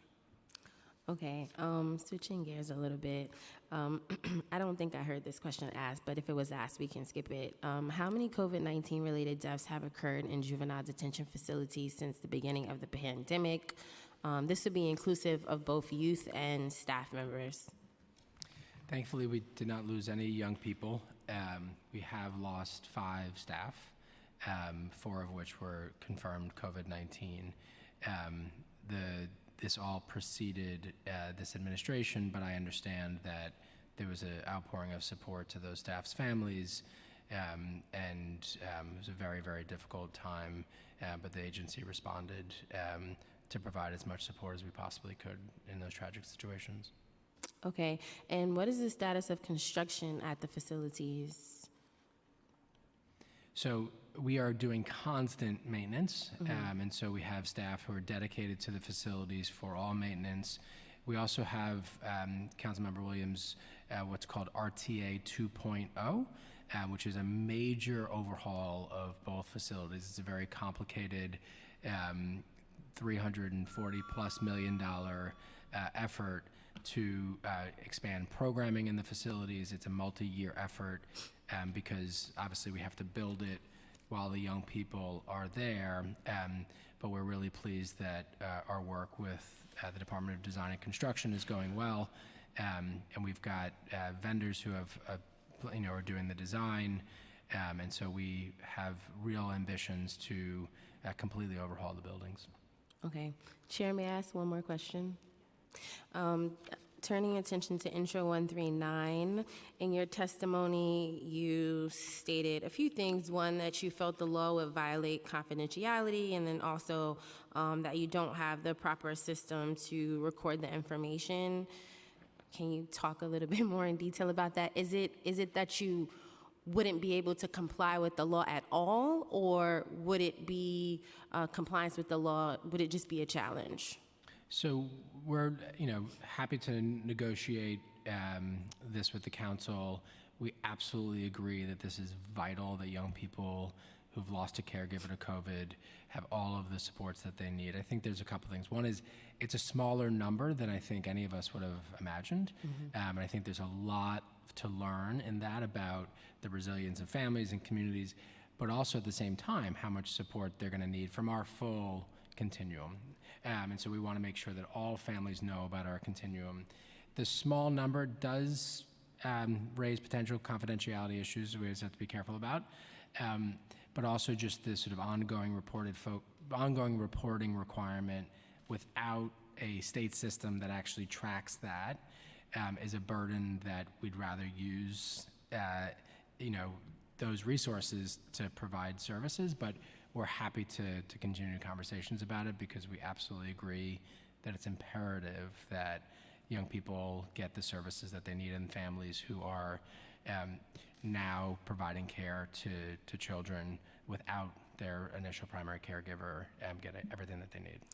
So because the number of parents who have passed away is so low, are you suggesting that it is maybe not necessary to collect this data because the numbers are so low, like there's not an extensive list of children that need to be serviced? I'm saying that I don't want to in any way diminish for those 8 children who lost a caregiver and came to our attention. So I'm not saying that it's not vital. We just want to negotiate the best way not to have too much of a burden for a small number, that we could use those resources for something that gets services out, that's all. Right, like could it be a better way to share information on those 8 families versus a rule that would require or compel you to present the data? That's right. Okay, and I look forward to holding you to your offer to invite us to the Harambe event. Wonderful. And thank you. And Councilmember, I just wanted to say we said it one-to-one, but thank you for your office's partnership around baby formula. I was really glad to hear that we maybe filled part of your office with lots of boxes. Yes, there's too many boxes in my office. It's quite a mess. But thank you so much for partnering with us. Councilmember Good Oseki, problem. I just want to piggyback off of something that Councilmember Williams asked. So the legislation is specific to Councilmember Burrow's piece of legislation is very specific to the number of children who have lost a caregiver due to COVID that are within the system. But what is the total? Do we know what the total number? Do we even capture the data of children that are in care, right? Who've lost a parent, maybe not to COVID, but while in care? Is that number greater than if we? So what I have for you today is related to COVID, but we can get you information on sort of so in care there's 21 young people who lost a foster parent. Amazingly, almost all of them are now in the care of a foster parent's relative, someone who lived in the home, or someone we call a backup, which is for every young person in care, for every foster family, there is a backup caregiver. So if they go on vacation or they're busy at work or whatever they need, and that is a person who's screened and has all of the clearances, and so they also have been a big part of that. So we can get you the full numbers around young people in care who have lost parents. I appreciate that. Thank you. Thank you so much, and good morning still. I can't believe it's still the morning. I do have a couple questions in regards to the detention facilities. On average, how long are juveniles in pre-hearing detention until their case is heard? Can I ask you to clarify, when you say pre-hearing detention, do you mean before the first time they see a judge? Yes. Okay. So young people who have cases pending in the adult court system, they are either held or they're held by a judge, and then they come to us. So they have all already seen a judge before they're either held on bail or remanded to our custody. Juvenile delinquents move differently. Those are kids who are in family court. The police, after an arrest, can bring a child to our custody, and the next morning they are seen by a judge, and there is a release decision made by the court. The other way a child can be arrested, if it's during court hours, the police can produce that child directly to the family court, and then a release or detention decision will be made. So it's quite quick. We're not like other jurisdictions where children linger in detention for weeks or months before they see a judge. Thank you for clarifying that. And this may be out of your purview, but is detention the absolute last resort for juvenile? And if not, what are some other non-carceral alternatives for youth? And are most youth being given these alternatives as opposed to incarceration? So I can respond to this. I have 30 years, so I can actually give you a historical picture. Amazing. When I first started, I started in family court, then switched to criminal court. I think the default was incarceration. In those years, we had many, many, many children who were held in detention. And I think that we have seen tremendous progress in that area over the years.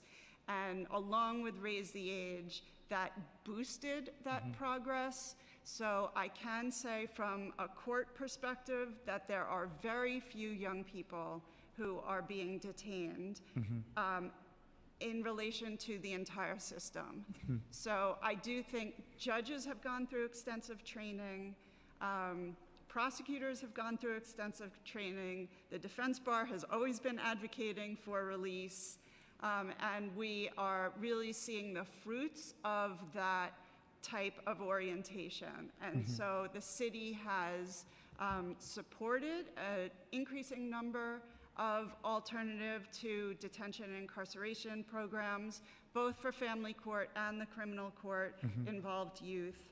And so I do think that for the most part, it's not absolute because ultimately the decision is the judge's, but we have seen an increasingly reduced number of young people coming into detention. Oh, that's great. Thank you for that response. I hope we could get to a zero eventually. Yes, share that. I do want to ask, what happens when there are undocumented juveniles, and more specifically, how are they processed in the system, especially knowing some of the concerns that we have about ICE in the city? I would just love some clarity on our undocumented juveniles that are taken into these facilities. The juvenile system does not interact with that system. Children come into our custody, there is no notification, so they're protected. Okay. And what is the protocol for de-escalating conflicts in juvenile facilities? So we use something called Safe Crisis Management, and so it trains primarily in de-escalation techniques, and obviously using, in the first instance, relationship, making sure that there's lots going on for young people, that they're engaged. If something is escalating, to de-escalate, to have conversation, to use verbal commands, and only if an incident is rising to a safety issue or potential injury do we then use restraints. And again, we absolutely do not use prone restraints, which is one of the restraints that have been seen to be dangerous. And so we... Can you elaborate on what specifically those prone are? is essentially face down. Okay. Right, and so it's harder to sort of assess breathing, and so we absolutely make sure that the young people are never put in that type of situation. Thank you for your answers. Thank you, Councilmember. Councilmember Caban. Yes, thank you, Chair. I know I don't have a ton of time, so I won't spend the entire 5 minutes saying this, but I just want to say that I'm very excited about the addition of Nancy Ginsburg to the team.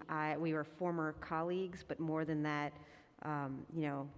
she was consistently a go-to person in our office for all things kids.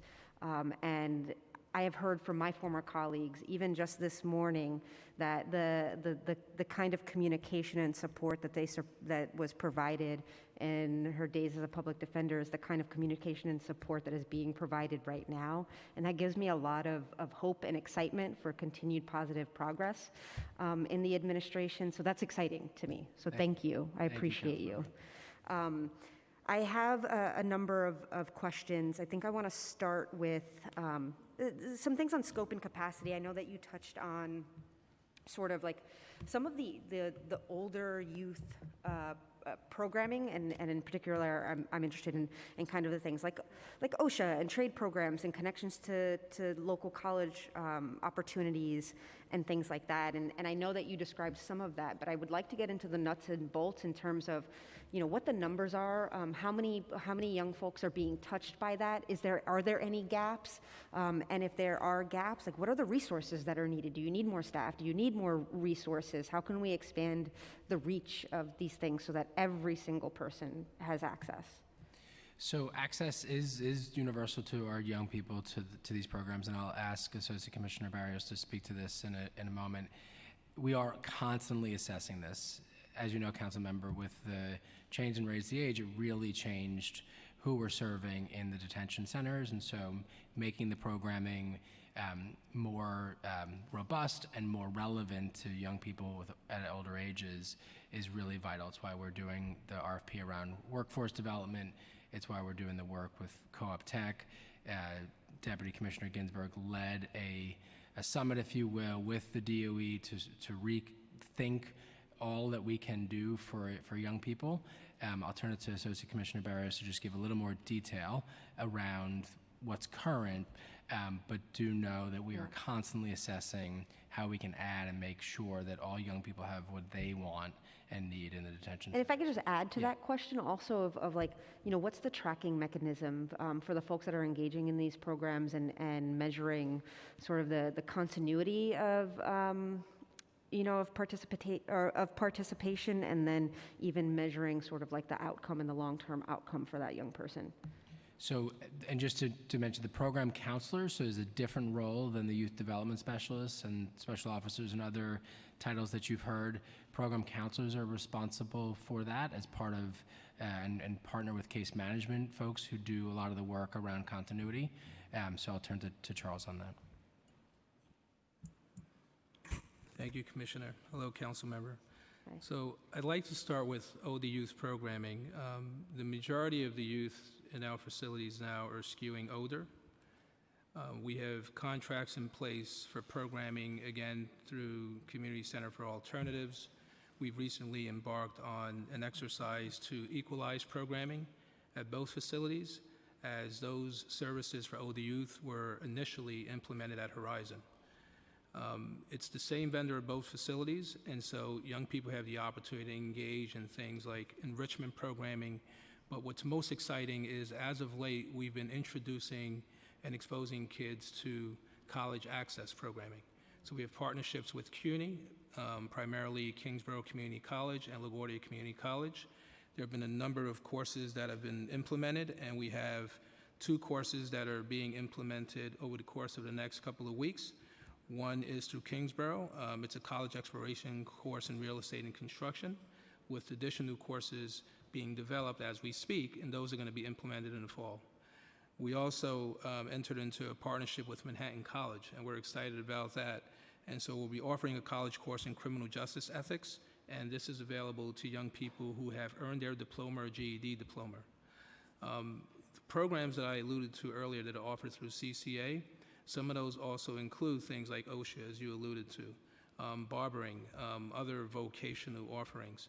But we're really looking forward to the implementation of the RFP, because that will enable us to provide a more comprehensive level of opportunities for people to access things like career readiness, college exploration, and specifically things that will enable them to get jobs once they are released and reintegrated into the community.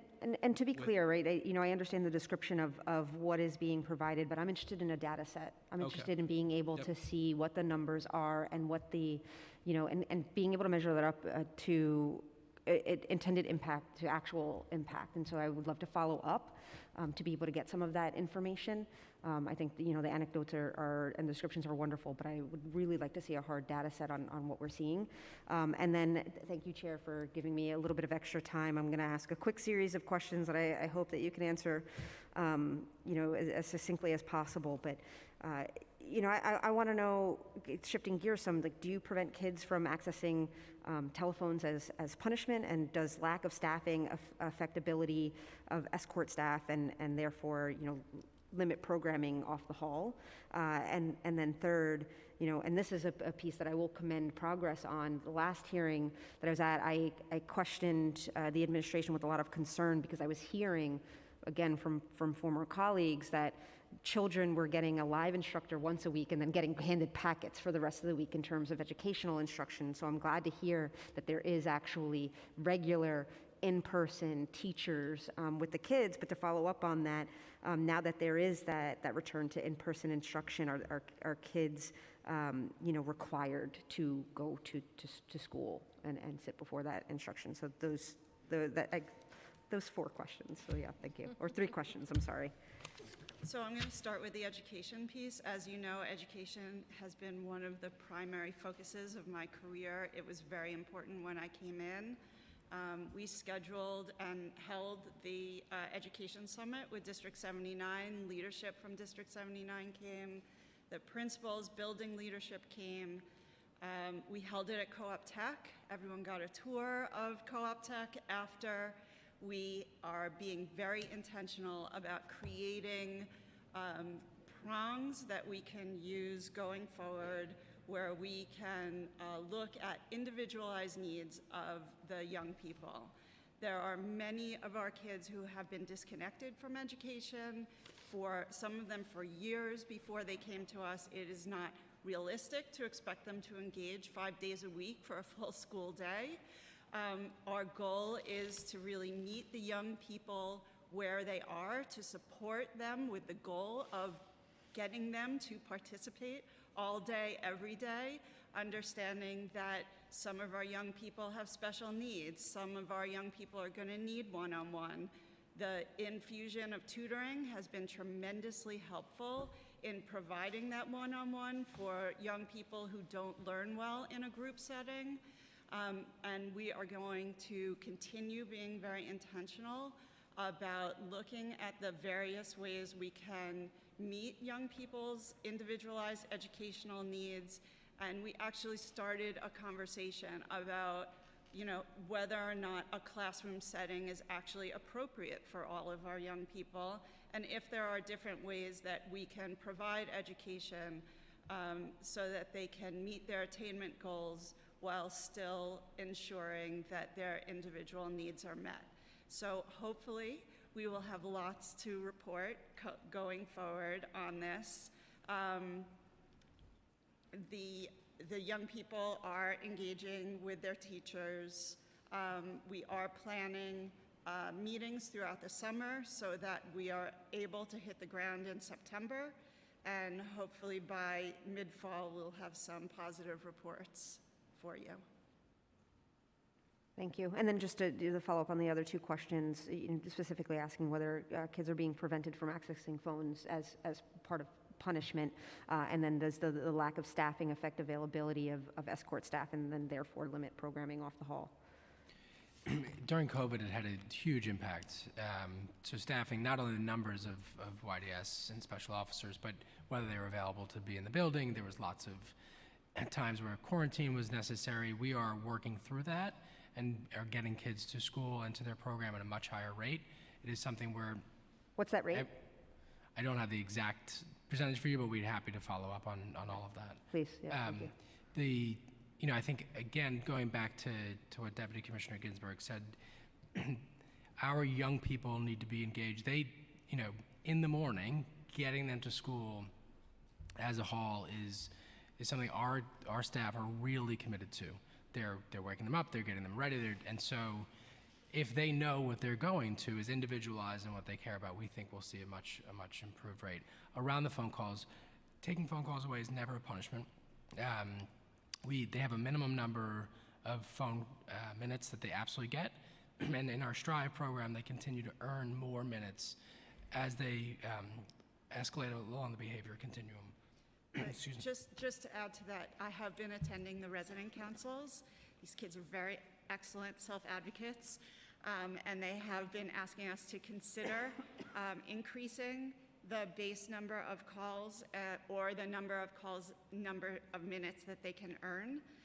So we are considering all of their requests, and we hopefully will have something to report soon on that. Thank you. And excuse me, yes, I just wanted to be very clear that our young people's communication with their families is vital, and with friends, et cetera. So phone calls are something that they are constantly focused on, and we are focused on. We are not going to use that as a form of punishment. Thank you, and thank you for the extra time. Councilmember Stevens. Hi, good afternoon. Wait, what time? Yeah, good afternoon. I just have a few questions. And so I always like to just ask around like preventative measures, like even before the young people get there. Because one of the things that I've found in the past, working with young people and families, a lot of time families will come to ACS to get services, and there's so many roadblocks put up that they end up in the detention center. So I don't, if there's any way for you to talk about, like, what are some things that parents can do or you guys offer to actually really make sure that they're preventative? Because I've had so many times where parents have like went to ACS and be like, I need help, I need, support, whether it's like, helping them get evaluated or different things, and it's a lot of roadblocks that's put up. So if any way you can talk a little bit about that. Sure, thank you, Councilmember Stevens. So in 2021, we served about 1,000 young people in community-based alternatives. Our family assessment program and JJI are robust programs with community, and we also partner with community-based organizations. So they're in each borough, and they are available to families. There's a continuum of therapeutic interventions. We are also adding Fair Futures to that. I know that a lot of families come, and we want there to be a full family intervention, but they also want their young people to have coaching and those kinds of services. And so we're going to attach Fair Futures to our MAP programs, which are mentoring and advocacy. And we want families to know that these services are free, they're voluntary, they're available. It's led by Associate Commissioner Ray Toomer is here. I'm sure we could continue in conversations about that. But this is one of the ways I think we've dramatically decreased the number of young people coming into care that Deputy Commissioner Ginsburg was referencing.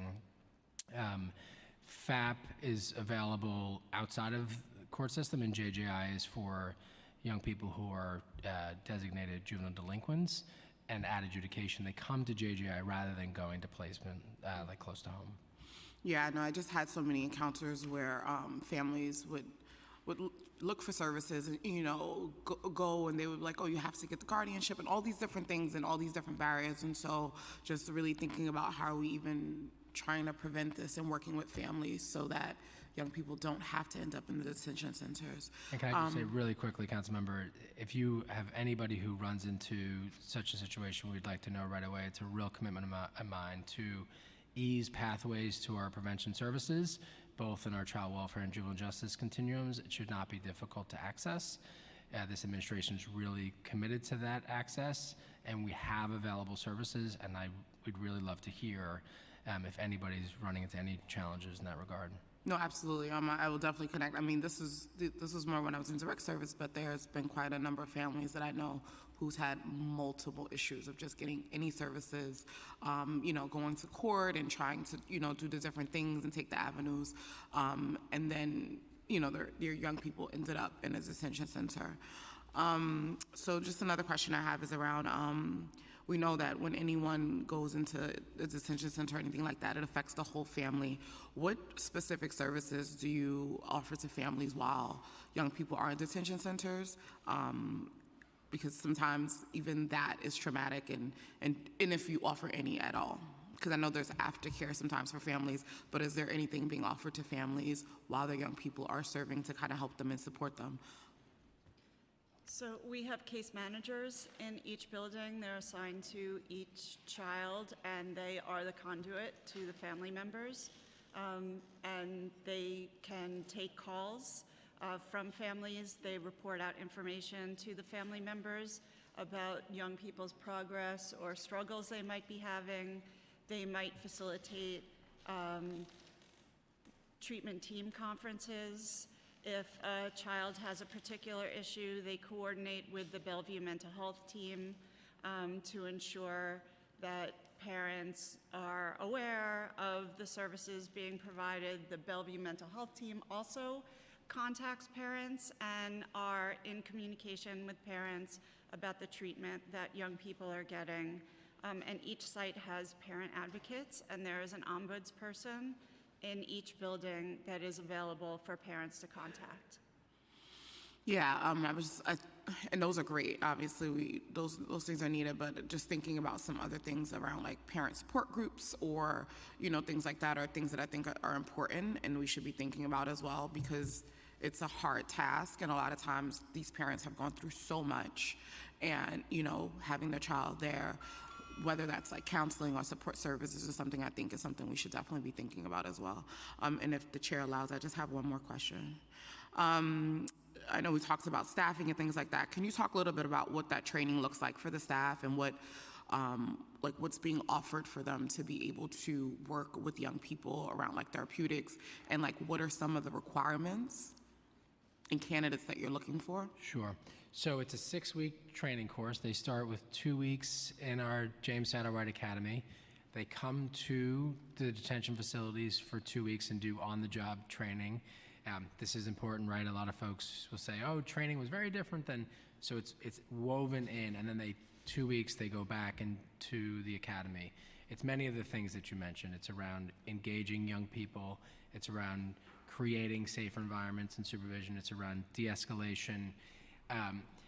In addition to what it trains, it's really important to share with you how. In addition to the on-the-job training, ACS has a simulation where staff are really working with paid actors who get to know.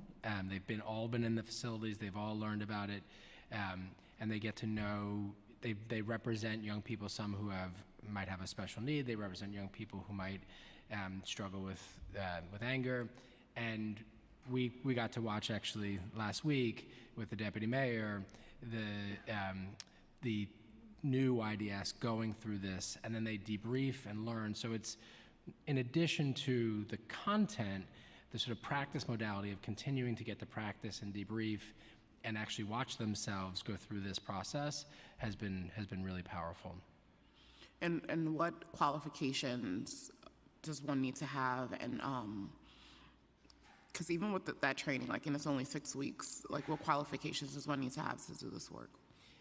Most important, obviously they go through an extensive background process and an extensive interview and sort of skill-based review to make sure that they have the skills. but we're looking first and foremost for people who believe in young people, who care about them, who have a rapport with them, who young people can see. Sometimes they're from the communities that young people are from, that they can connect with them. So we really want to, first and foremost, make sure that young people have in their living spaces every single day adults that they can look up to. And so we have a whole process of making sure that we're evaluating that. They get evaluated through the training process. Having this training process before they come into the work is really vital, because it also gives us a chance to observe their tendencies and whether they really are fit for the job. We can get you the exact qualifications beyond that, but again, it's really, is this someone who's going to develop a strong relationship with young people and be a role model for them? And just one more question, I'm sorry. And how many social workers or psychiatrists and things like that are at each facility? In all of the domains that we described earlier, sort of program counselors, case managers, our Bellevue and Floating Hospital, there's a range of professionals. There's psychiatrists, psychologists, social workers. So across the continuum, I don't have the exact number for you, but they are integrated. Lots of professionals, again, social workers and other behavioral health and medical professionals are integrated into both of the buildings. Okay. And you don't have the exact numbers. Is by any chance, would you be able to get it to the committee after? Sure, we can take a look at that for sure. Thank you. Councilmember Ressler? Thank you, Chair Ayala, and it's good to be with you, Commissioner. Congratulations again on the appointment. I think that the mayor made an inspired choice at ACS, and congratulations to Deputy Commissioner Ginsburg and the whole team. And I want to especially shout out former colleagues Jill Krause and Stephanie Gundel. You guys do a phenomenal job, so we see you and appreciate you. And I would be totally remiss to not say something that is nothing in relation to this hearing, but is the primary issue that I interface on ACS on, which is childcare. Appreciate your leadership on that. We would love to do some sort of recurring check-in with folks from your team just to make sure that we're getting information out to our community. But thank you again for prioritizing vouchers. We greatly appreciate everything that has been underway in the Adams administration on that front. Secure capacity. So firstly, congratulations on getting DOC out. That is a victory for all. And we are appreciative that Horizons and Crossroads are now fully under the control of ACS. That is a good thing for our young people. I know that was no easy feat, and you and your teams deserve a great deal of credit for making that happen. My understanding, and I know that our distinguished chair went back and forth with you on this, is that you are at close to capacity in these facilities, or nearing capacity in these facilities. I'm particularly concerned about the longer stayers, and I was wondering if you could share any strategies for how we can do a better job of trying to get some of the older young adults who are in there for extended periods of time, especially, out, and what we can do there, recognizing many of the young people who are there just in and out for a day or two. So, Councilmember, first, thank you for your leadership and advocacy around childcare. We absolutely are committed to continuing to be in conversation with you as we work through the wait list and get many, many more families the childcare supports that they need and deserve. Each facility has a capacity of 106. So today, there are a little over 80 young people at Crossroads and about 60 or so at Horizon. So okay.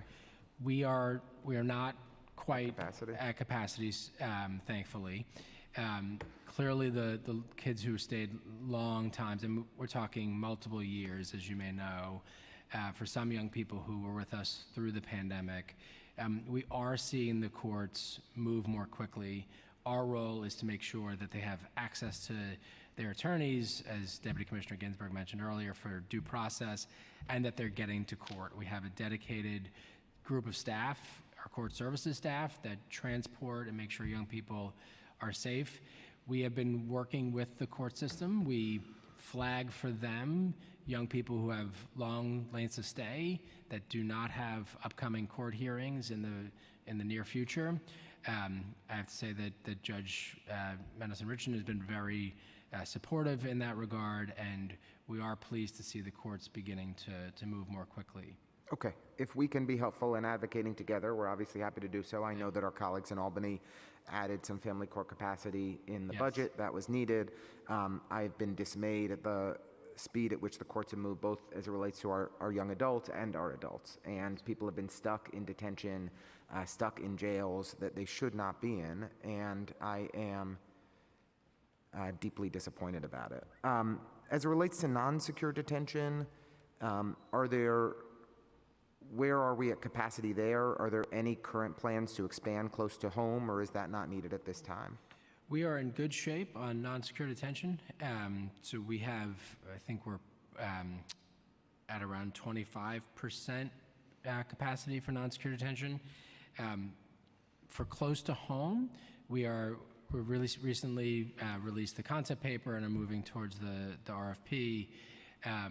We are reducing capacity there. We're really grateful to the mayor and to OMB to support using most of the money in the close to home continuum to make it a more robust and intensive. So as I mentioned in my testimony, we'll go from 12 youth per facility to 8 youth. We're adding lots of programming in there.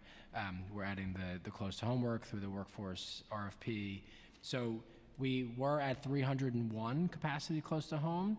We brought that down with a very small peg to about 293. But this RFP will have about 170. And again, we have about 63 young people who are in close to home today. It may still seem like a lot, but it is important that we meet all of the specialties, right? So we have to make sure that young people with different needs have the right facility for them, the right community, and obviously by gender as well. That's great. And then the last question I just wanted to ask at the chair's discretion, of course, is, I'm concerned about the staff shortage. I'm also concerned about the number of workers that are consistently pulling 12-hour days. Do we have a timeline for when we can get these folks who have, gone above and beyond to an 8-hour day? We are still in conversations with the union on that, but we are very close. We are aiming for early September to be able to do that. We did, in conversations with staff here, that they wanted us to be deliberate in that process. There's a whole process of choosing schedules by seniority. We have folks who have built their lives around the 4 days that will need to shift. And so we think we're close to an agreement, and we really appreciate 371's partnership on this to move back to September. That also gives us a little bit, but not much time to make sure that we bring as much staffing on as we can, because obviously the 3 tours instead of the 2 require more robust staffing. Right. We're fortunate to have 371 as a partner because they are one of the unions who are mission driven and care as much about expanding programming and providing quality services to our young people as they do about anything else. But a 12-hour workday for years is profoundly straining for workers in highly intense situations. And so recognizing that you've faced staffing shortages and that it takes time to work these things out, I do hope that you will prioritize completing a transition to an 8-hour workday as quickly as possible for these people who have worked incredibly hard to support our communities. Thank you, Councilmember. I couldn't agree with you more. Our staff have been extraordinary through the pandemic, doing 12-hour tours, sometimes working even more hours than that. When we talk to them in the town halls, we are thanking them directly. I will add your thanks to them. I know Chair Ayala was able to offer to them directly. I think we have to get to a place that is sustainable for our staff. They are the backbone of this work. That's right. So we are of one mind and accord on that. Thank you very much. Thank you, Councilmember. And I want to thank you for coming today. Obviously, we've learned a lot. We expect to get more information in the upcoming weeks. And I look forward to coming by this summer. I think maybe I'll invite some of the members of the committee to come as well. And I know I owe you a visit in Brownsville as well. So thank you for being here today. And to the public, if there's anyone in the audience today that is in person that wishes to testify, please see one of the sergeants at arms. With that, thank you so much. Thank you so much. Thank you, Deputy Speaker. Really appreciate it.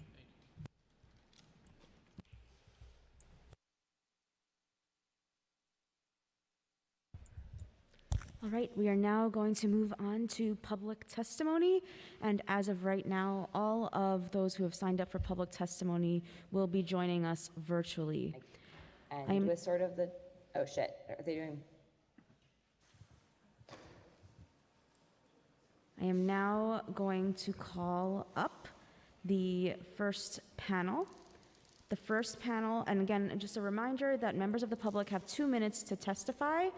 You have 2 minutes to testify, but you can always, of course, submit your full written testimony after the hearing, 72 hours within the date of the hearing, at testimony@council.nyc.gov. So I'm going to call up our first panel. Our first panel is going to be in the following order: Hilela Simpson, followed by Lisa Freeman, followed by Jessica Prince. Over now to Hilela Simpson. Time starts now.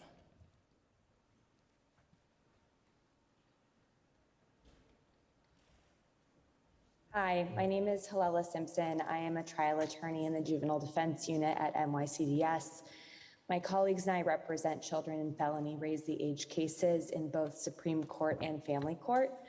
I want to thank the committee and Chair Ayala for holding this hearing today and giving us an opportunity to comment on the issue of juvenile detention in New York City. We're also grateful to the mayor for appointing Nycc Ginsburg, and we look forward to continuing to work together. I want to start by saying that this is a racial justice issue. Black and Latina children are overrepresented in both the court system and detention, meaning that the harms that we're discussing today are being disproportionately borne by youth of color. This only serves to exacerbate existing racial disparities due to a lack of investment in the first instance in these young people's schools, health, communities, and futures. Our clients are generally between the ages of 14 to 18, and they're in a unique and important developmental stage at that point that will set the trajectory for the rest of their lives. Detention is harmful to this trajectory. It exacerbates existing mental and behavioral health problems. It increases the likelihood of depression, suicide, and self-harm. The lack of education within these facilities has caused children to fall behind or even further behind in school or disengage entirely. We are looking forward to the changes in in-person education that have been discussed here today. And I hope to have more of these hearings where we can update you on what education is looking like at Horizons and Crossroads as this new administration works to shift away from packets towards live instruction. Detention also necessarily means that our clients are being separated from their families and support networks, and we're concerned about the amount to which phone calls to family are severely limited. Time expired. Okay, are you ready to wrap? If I can just conclude briefly. Okay, thank you. We're also concerned to the extent to which the numbers in detention are being increased by pretrial detention, especially in the youth part, and the inability for families to post bail, which is leading, and I think unnecessarily increasing the numbers of young people who are in these facilities. We're also very concerned about young people's guardians and their attorneys not being notified when there are incidents of violence in facilities, including when our young people are injured. And in conclusion, we would urge the council to think more boldly about rejecting detention as an appropriate place for young people and work with the city and state to divert children from a detention altogether. Thank you for your time. Thank you. I have a quick question before we jump over to the next panelist. Do you know what the time frame for the parental notification currently is when there's an injury? My understanding anecdotally is that when we have found out about incidents happening and young people being physically harmed, we are finding out from the young person themselves and not from the facility.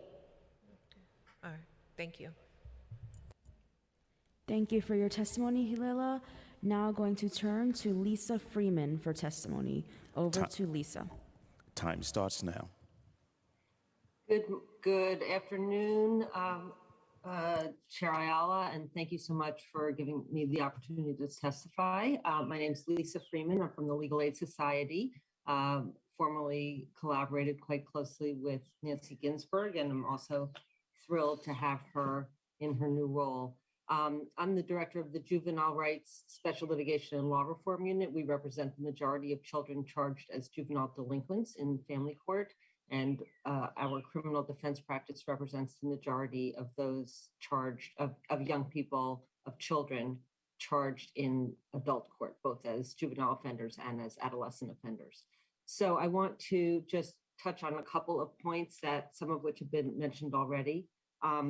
The lack of adequate staff in these facilities that has been acknowledged has been given rise to a variety of problems, some of which directly touch on the ability to have confidential attorney-client conversations with our clients.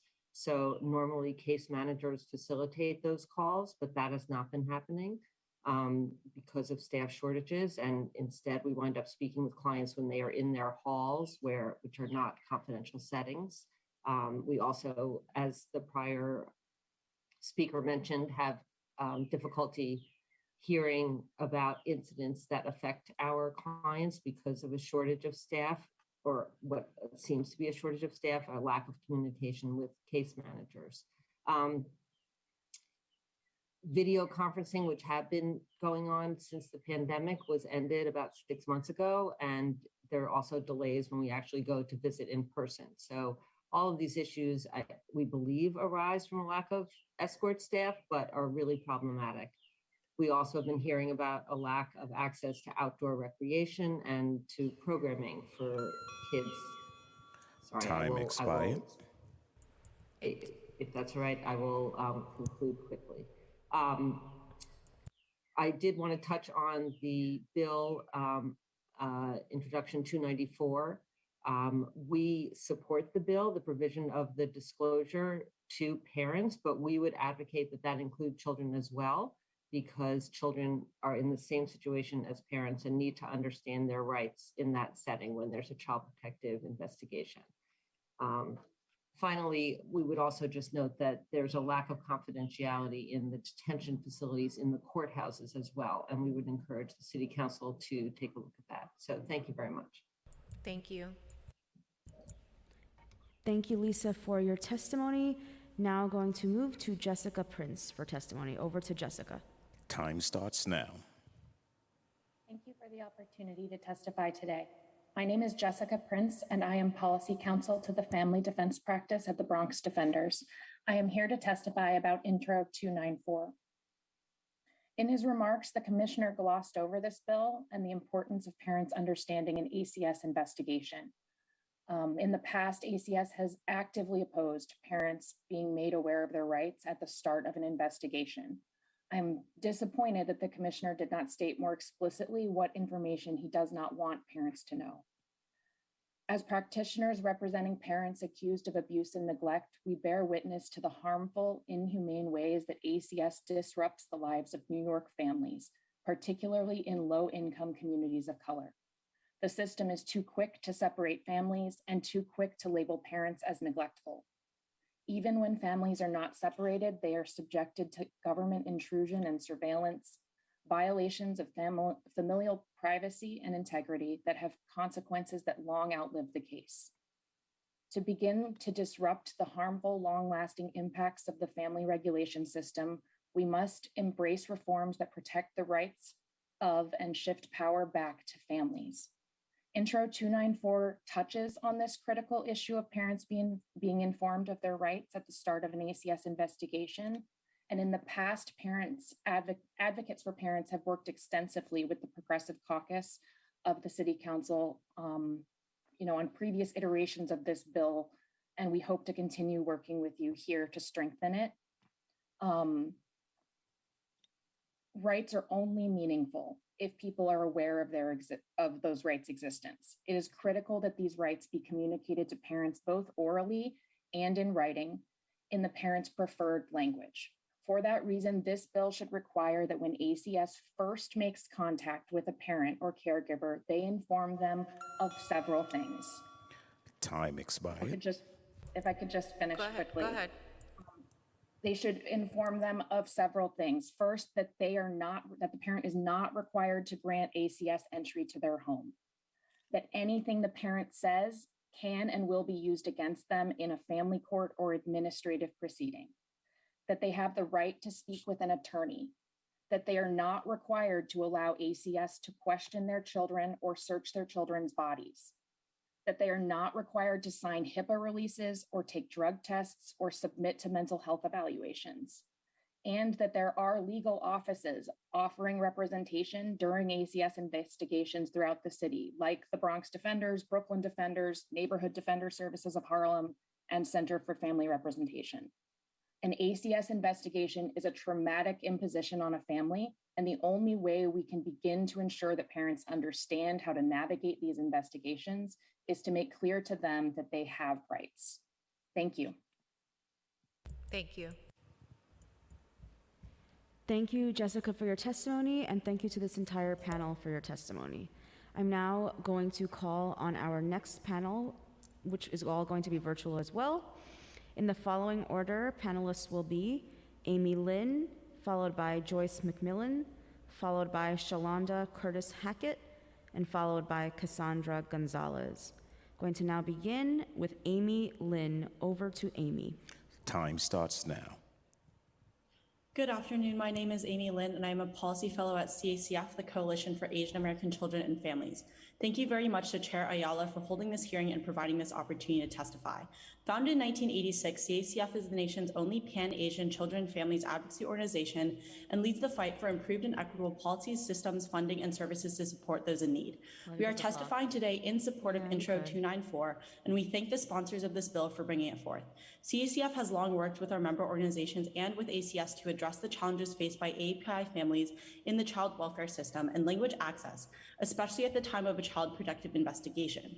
When language and cultural barriers are present, misunderstanding and delayed access to supportive services result in unnecessary trauma to children and families. In New York City, Asian Americans and Pacific Islanders, or AAPIs, are majority immigrant and have the highest rate of linguistic isolation of any group, as 46% have limited English proficiency, meaning that they speak English less than very well.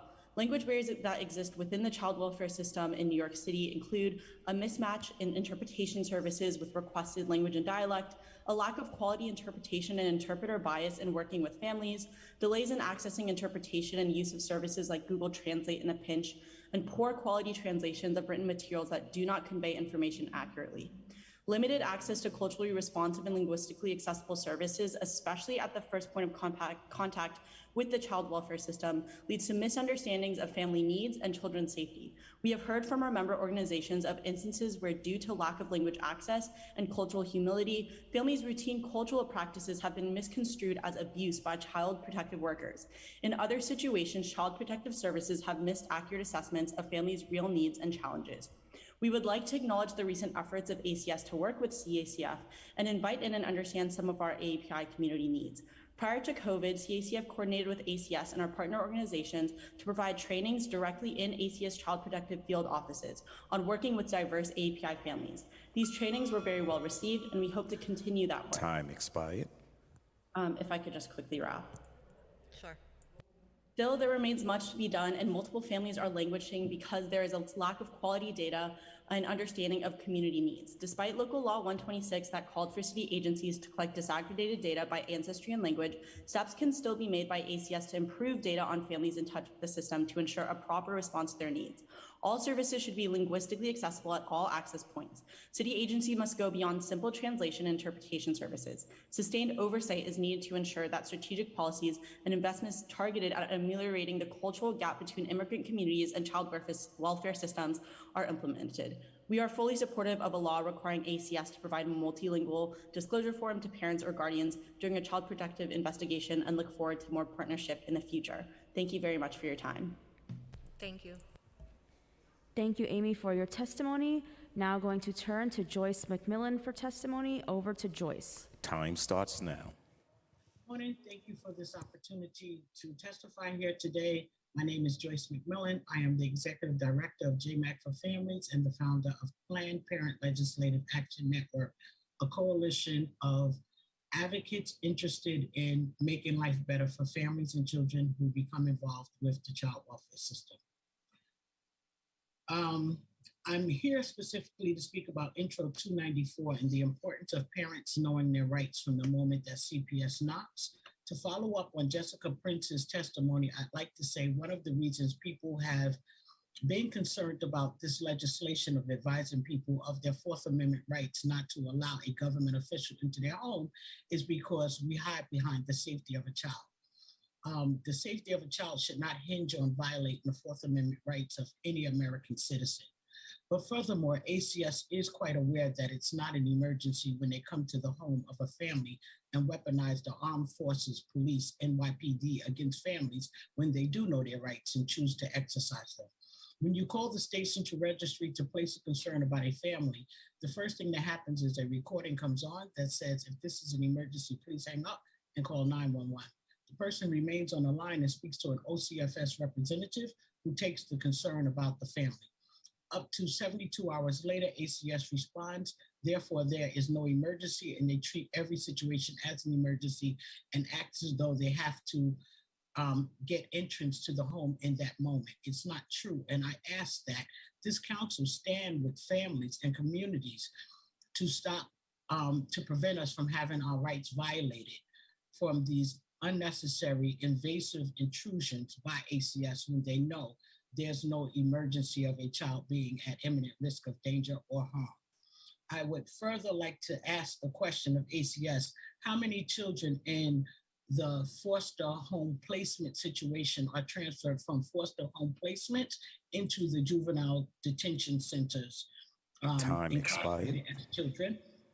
And last, I would just like to say to the council, I had several parents who are on this call this morning text me during the testimony, and I would stand in agreement with them that the reassurance of ACS that they're doing a good job feels very unfair to us, and it borderlines feeling like fraternizing. And we would ask that at future hearings, we refrain from doing that because we don't get the same accolades when we come on and testify and share our stories. Thank you. Thank you, Joyce, for your testimony. I am now going to turn to Shalonda Curtis Hackett. Over now to Shalonda. Time starts now.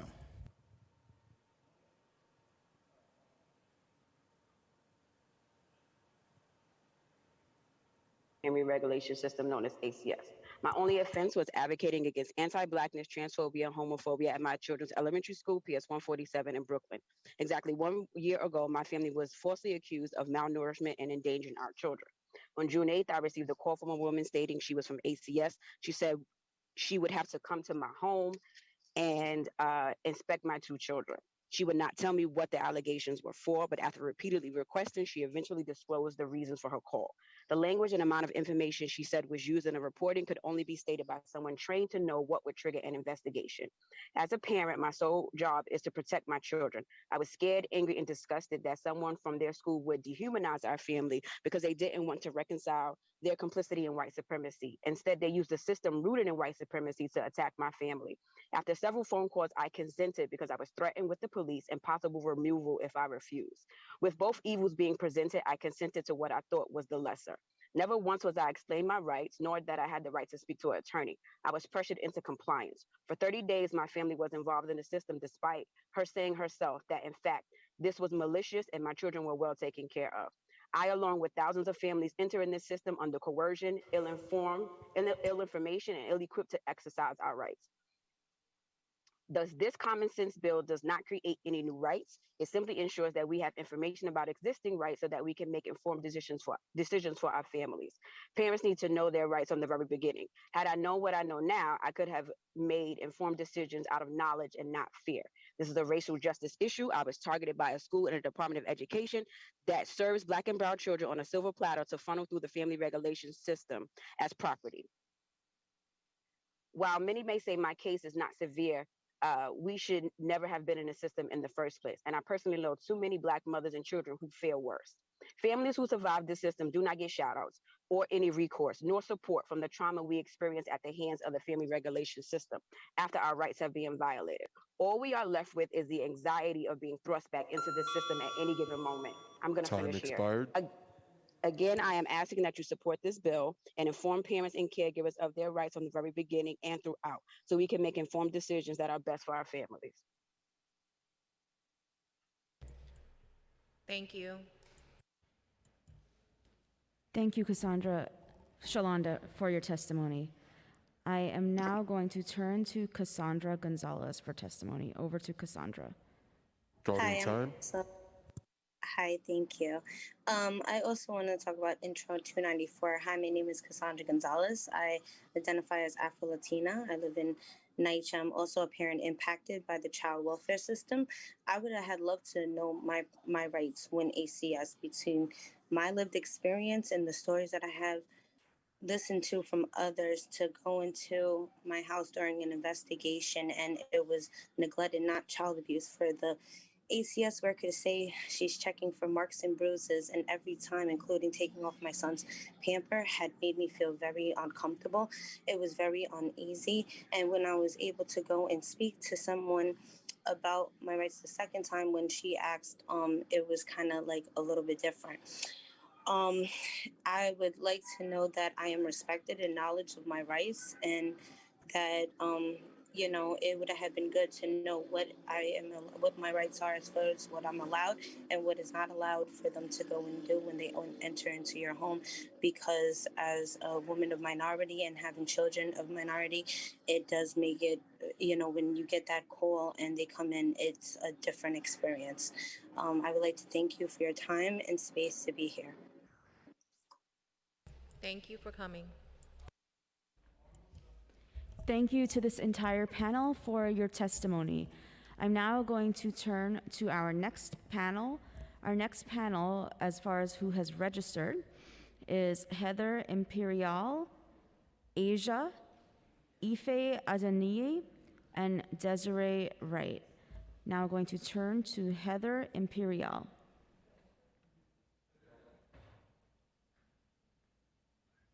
Starting time.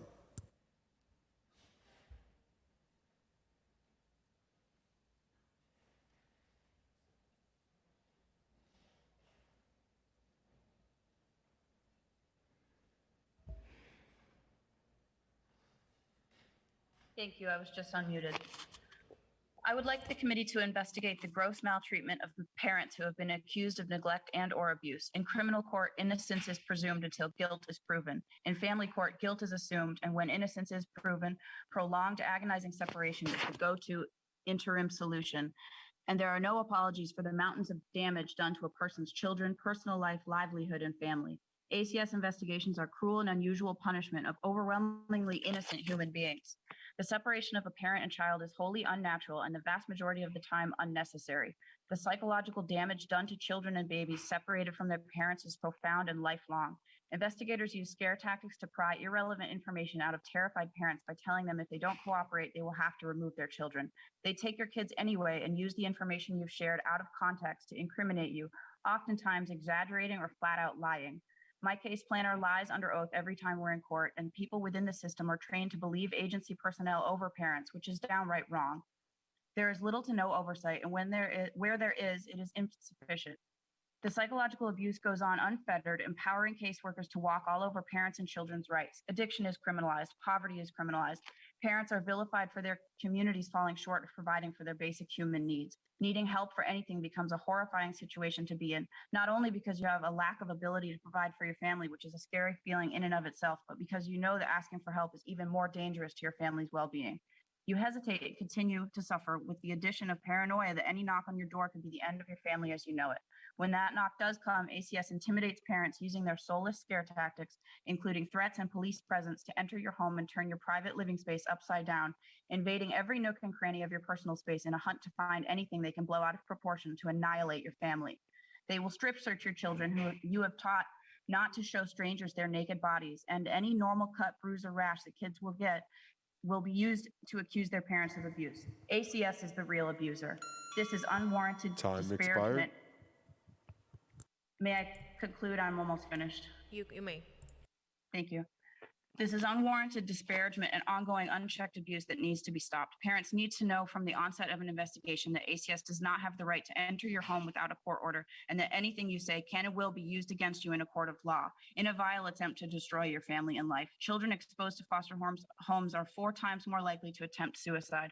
Mothers who've been stripped of their children are 5 times more likely to commit suicide. This injustice kills, and those whose lives it spares are subject to lifelong torment of PTSD symptoms and the professional and social fallout of having a history with ACS or so-called foster care. 4% of people who experienced foster care go on to college. The vast majority end up homeless, in gangs, addicted, incarcerated, mentally ill, all emotionally sick and suffering. When they have babies, those babies are more likely to be subjected to the foster system, and this vicious cycle continues. Stop this madness now. To truly protect kids, we need to protect the people who love them the most, their parents.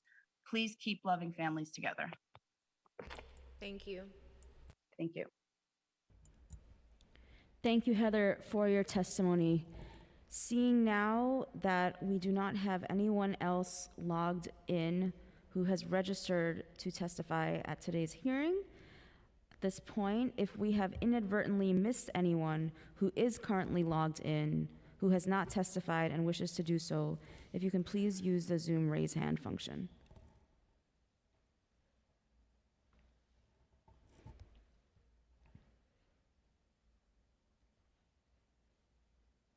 Seeing Joyce McMillan with a hand raised. Hi, yes, I'm Desiree Wright. I am in attendance. I couldn't get into the link, but yes, I'm Desiree Wright. I'm an advocate. I'm an affected parent as well, and I work closely with Planned and JMAC for Families. I believe that parents need to know their rights. It is imperative. It is due process, right? We should be protected by the law. Criminals are. In the criminal system, it is done. Families need to know that. It is systematic racism when parents are not knowing their rights and their homes are being intruded, kids are being strip searched.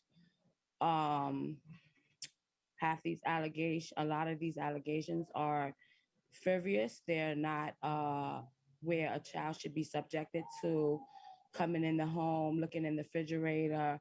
I have to get questions from my son. Why is he people looking at my body? He's only a baby, and you have to explain this to your child. They use their tactics of bringing the police into your home and potentially just scaring your child as well. When the child sees the police, sees these authorities coming into your home, basically pushing their way into your home, and families not knowing their rights. And I believe that every mother and every family in New York City, all over, should know their rights. All over the world should know their rights and know what they're going against when it comes to ACS knocking on your door. And thank you for having me here today. Thank you. Thank you, Desiree, and thank you to this panel for testimony. Chair Ayala, at this point, we do not have any additional members of the public signed up to testify. With that, I want to thank all of the panelists for attending today's hearing, and this hearing is adjourned.